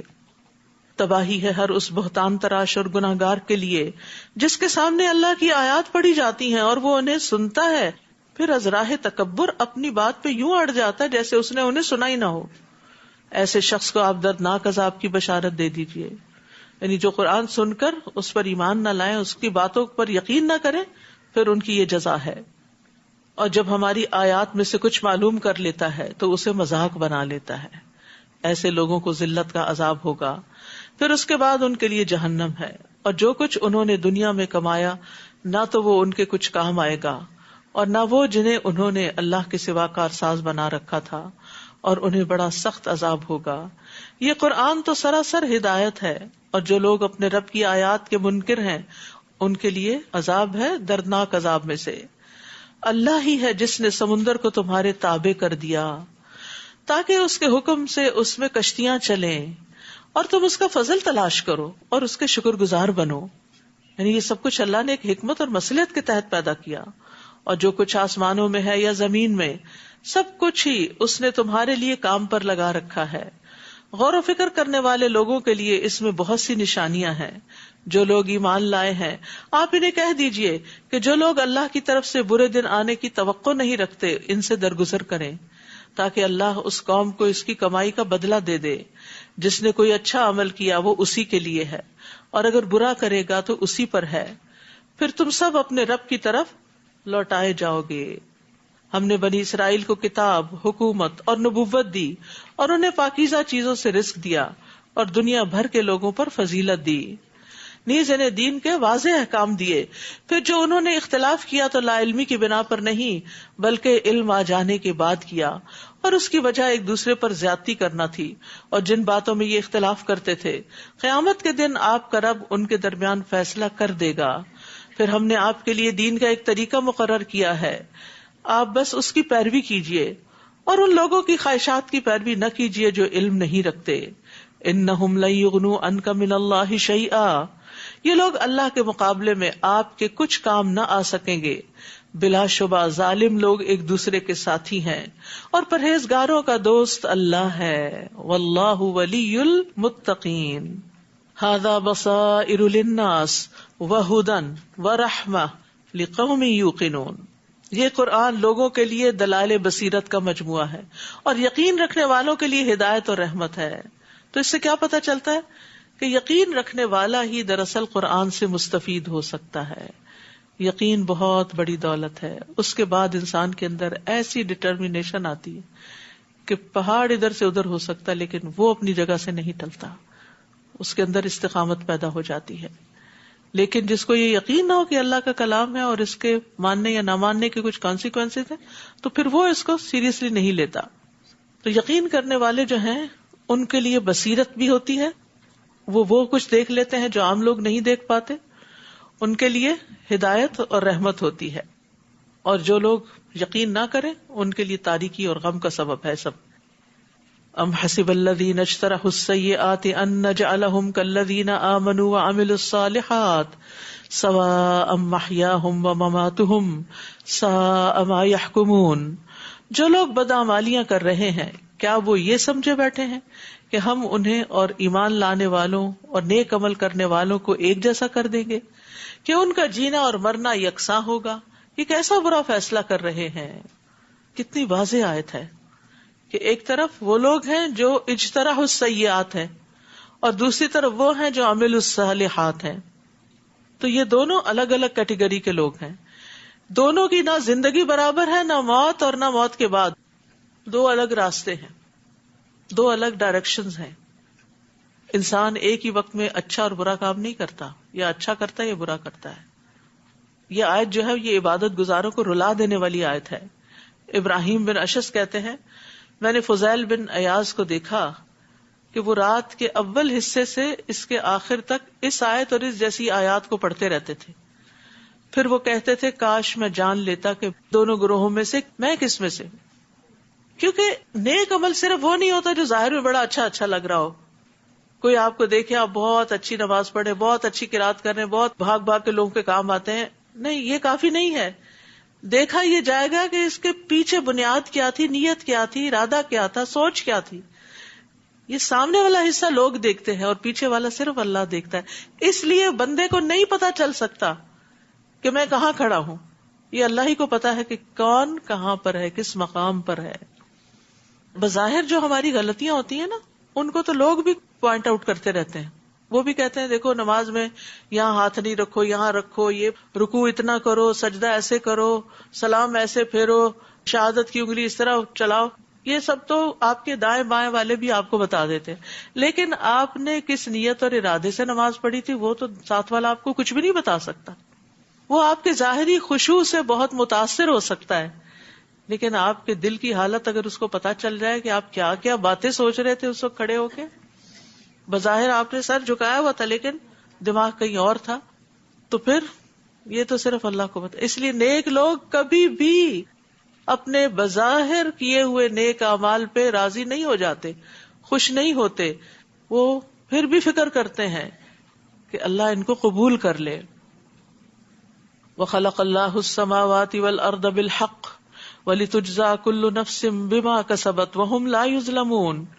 اللہ نے آسمانوں اور زمین کو حقیقی مصلحت کے تحت پیدا کیا، ایک مقصد کے تحت پیدا کیا ہے، اور اس لیے بھی کہ ہر شخص کو اس کی کمائی کا بدلہ دیا جائے اور ان پر ظلم نہیں کیا جائے گا، یعنی آخرت میں. أَفَرَأَيْتَ مَنِ اتَّخَذَ إِلَٰهَهُ هَوَاهُ وَأَضَلَّهُ اللَّهُ عَلَىٰ عِلْمٍ وَخَتَمَ عَلَىٰ سَمْعِهِ وَقَلْبِهِ وَجَعَلَ عَلَىٰ بَصَرِهِ غِشَاوَةً فَمَن يَهْدِيهِ مِن بَعْدِ اللَّهِ أَفَلَا تَذَكَّرُونَ. بھلا آپ نے اس شخص کے حال پر کبھی غور کیا جس نے اپنی خواہش نفس کو الہ بنا رکھا ہے، یعنی اپنی ہی مرضی کو اپنا لیڈر بنا رکھا ہے، اسی کو فالو کرتا ہے اور اسی کو پوجتا ہے، اور اللہ نے علم کے باوجود اسے گمراہ کر دیا. یہ بہت خطرناک بات ہے. جو شخص خواہش نفس کا غلام ہو جائے اس کا علم بھی اس کو کوئی فائدہ نہیں دیتا، کیونکہ وہ علم کو پیچھے کر دیتا ہے. وہ جذبات سے مغلوب ہو کے غلط کام کرتا ہے، اور اس کے کان اور دل پر مہر لگا دی اور اس کی آنکھ پر پردہ ڈال دیا. اللہ کے بعد اب کون ہے جو اسے ہدایت دے سکے؟ کیا تم غور نہیں کرتے؟ تو اس آیت میں بھی خواہشات نفس کی پیروی کی بہت زیادہ مذمت کی گئی ہے. ابن عباس کہتے ہیں اللہ تعالیٰ نے جہاں بھی خواہش کا ذکر کیا اس کی مذمت ہی کی ہے. وہب کہتے ہیں جب تم دو کاموں کے بارے میں شک میں پڑ جاؤ کہ کون سا بہتر ہے تو جو کام تمہاری خواہش سے زیادہ دور ہو اسی کو کر لو، وہ دونوں میں بہتر ہوگا. یعنی اپنی خواہش کے خلاف چلو تو وہ بہتر ہوگا.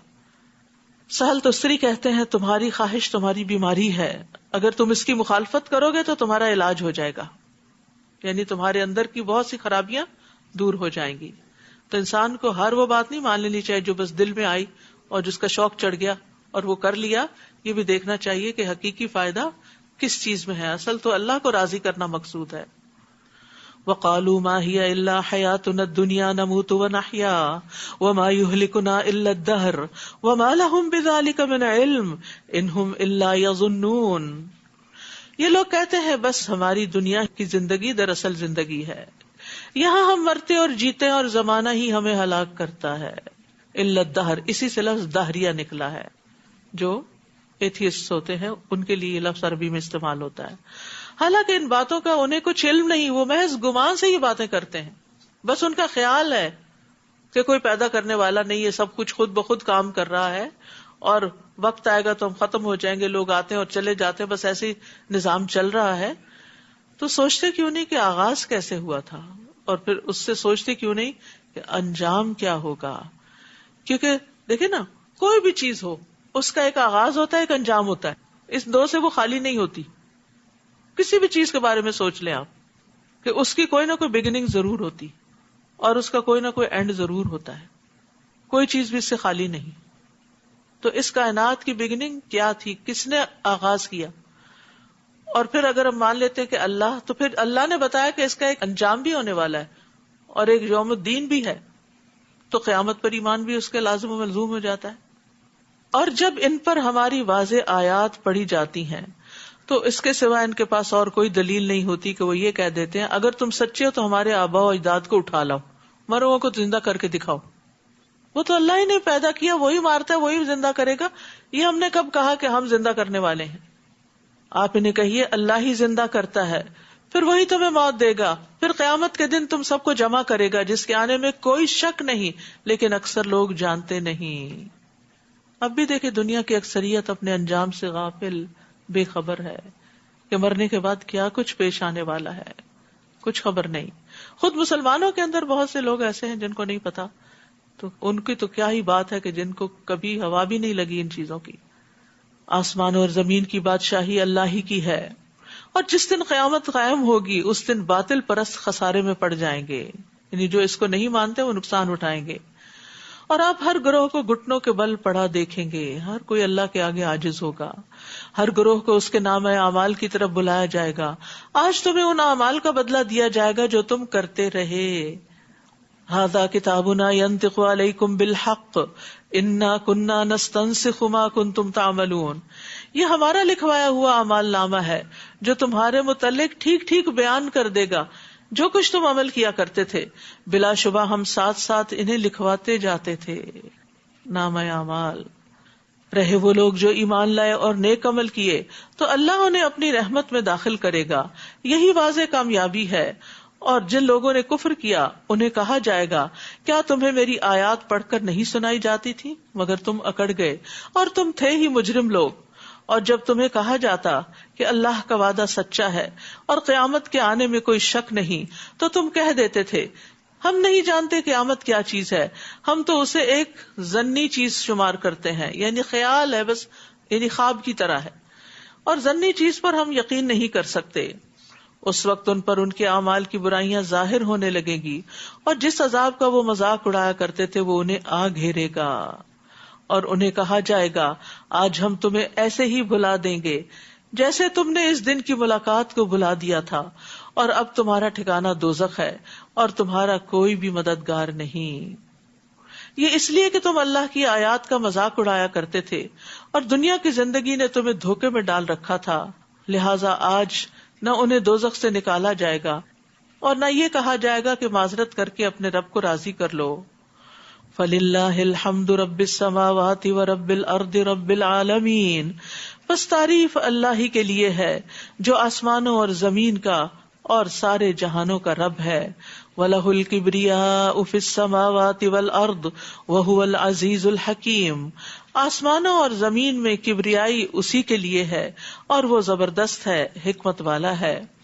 یاد رکھیے یہ کبریائی، یہ بڑائی اللہ کا وصف ہے. رسول اللہ صلی اللہ علیہ وسلم نے فرمایا اللہ عز و جل فرماتا ہے بڑائی میرے اوپر کی چادر ہے اور عظمت میرے نیچے کی چادر ہے، چنانچہ جو کوئی ان میں سے کسی ایک کو بھی کھینچنے کی کوشش کرے گا تو میں اسے جہنم میں جھونک دوں گا. عبداللہ بن عمر رضی اللہ عنہ کہتے ہیں ایک دن رسول اللہ صلی اللہ علیہ وسلم نے ممبر پر یہ آیت تلاوت فرمائی وَالسَّمَاوَاتُ مَطْوِيَّاتٌ بِيَمِينِهِ سُبْحَانَهُ وَتَعَالَى عَمَّا يُشْرِكُونَ، اور کہنے لگے کہ اللہ تعالیٰ اپنی بزرگی خود بیان کرے گا اور کہے گا میں ہوں جبار، میں ہوں متکبر، میں ہوں بادشاہ، میں ہوں غالب. رسول اللہ صلی اللہ علیہ وسلم یہ بات بار بار دہرانے لگے، یعنی اللہ کی بڑائی بیان کرنے لگے، یہاں تک کہ آپ کی وجہ سے ممبر کانپنے لگا، یہاں تک کہ ہمیں اندیشہ ہونے لگا کہ کہیں نبی صلی اللہ علیہ وسلم نیچے نہ گر پڑے. یعنی اللہ کی بڑائی بیان کرنا اور اللہ کی بڑائی اور عظمت کو محسوس کرنا کوئی معمولی چیز نہیں ہے. اللہ تعالیٰ لیس کمثلہ شیء، سب سے بڑا ہے، وہو العلی العظیم ہے. جنت میں بھی اللہ تعالیٰ کے چہرے پر کبریائی کی چادر ہوگی. رسول اللہ صلی اللہ علیہ وسلم نے فرمایا جنت میں 2 باغ چاندی کے ہوں گے جن کے برتن اور تمام دوسری چیزیں چاندی کی ہوں گی، ہر چیز جو بھی یوٹینسل وغیرہ استعمال کی چیزیں ہیں، اور 2 سونے کے باغ ہوں گے جن کے تمام برتن اور دوسری چیزیں سونے کی ہوں گی. اور جنت عدن میں جنتیوں کے اپنے رب کے دیدار میں کوئی چیز رکاوٹ نہ ہوگی سوائے کبریائی کے چادر کے جو اس کے چہرے پر موجود ہوگی. تو اللہ کی بڑائی علم والے ہی جانتے ہیں. اور ہمیں اس کو یاد بھی رکھنا چاہیے اور محسوس بھی کرنا چاہیے. آخری 2 آیات کی تلاوت. فَلِلَّهِ الْحَمْدُ رَبِّ السَّمَاوَاتِ وَرَبِّ الْأَرْضِ رَبِّ الْعَالَمِينَ وَلَهُ الْكِبْرِيَاءُ فِي السَّمَاوَاتِ وَالْأَرْضِ وَهُوَ الْعَزِيزُ الْحَكِيمُ. فَلِلَّهِ الْحَمْدُ رَبِّ السَّمَاوَاتِ وَرَبِّ الْأَرْضِ رَبِّ الْعَالَمِينَ وَلَهُ الْكِبْرِيَاءُ فِي السَّمَاوَاتِ وَالْأَرْضِ وَهُوَ الْعَزِيزُ الْحَكِيمُ. جس دن انسان اللہ کو بڑا سمجھ لیتا ہے اس دن اس کے لیے اللہ تعالیٰ کے سارے احکامات پر عمل آسان ہو جاتا ہے. اصل مشکل ہی یہ ہے کہ ہم نے اللہ کو پہچانا نہیں، اس کی قدر ہی نہیں کی جیسے قدر کرنے کا حق ہے. اللہ ہمیں سکھا دے، اللہ ہمیں سمجھا دے. وآخر دعوانا ان الحمد للہ رب العالمین. قرآن مجید کو بہترین طریقے سے پڑھنا آپ کے لیے، آپ کے بچوں کے لیے بہت ضروری ہے. تو الحمدللہ تعلیم التجوید کا کورس آئندہ پیش کیا جا رہا ہے جس میں تجوید بھی ہوگی، ترتیل بھی ہوگی، اور اسی طرح بچوں کا مفتاح القرآن بھی جس کی معلومات آپ لے سکتے ہیں. اور باقی یہ کہ یہ قوما کی دعائیں ہیں، اللہ تعالیٰ کی حمد کی، یہ بھی آپ پڑھ سکتے ہیں جب ربنا ولک الحمد کر کے کھڑے ہوتے ہیں. رکوع اور سجدے کی بھی اویلیبل ہیں. سبحانک اللہم و بحمدک اشہد ان لا الہ الا انت استغفرک و اتوب الیک. السلام علیکم و رحمۃ اللہ وبرکاتہ.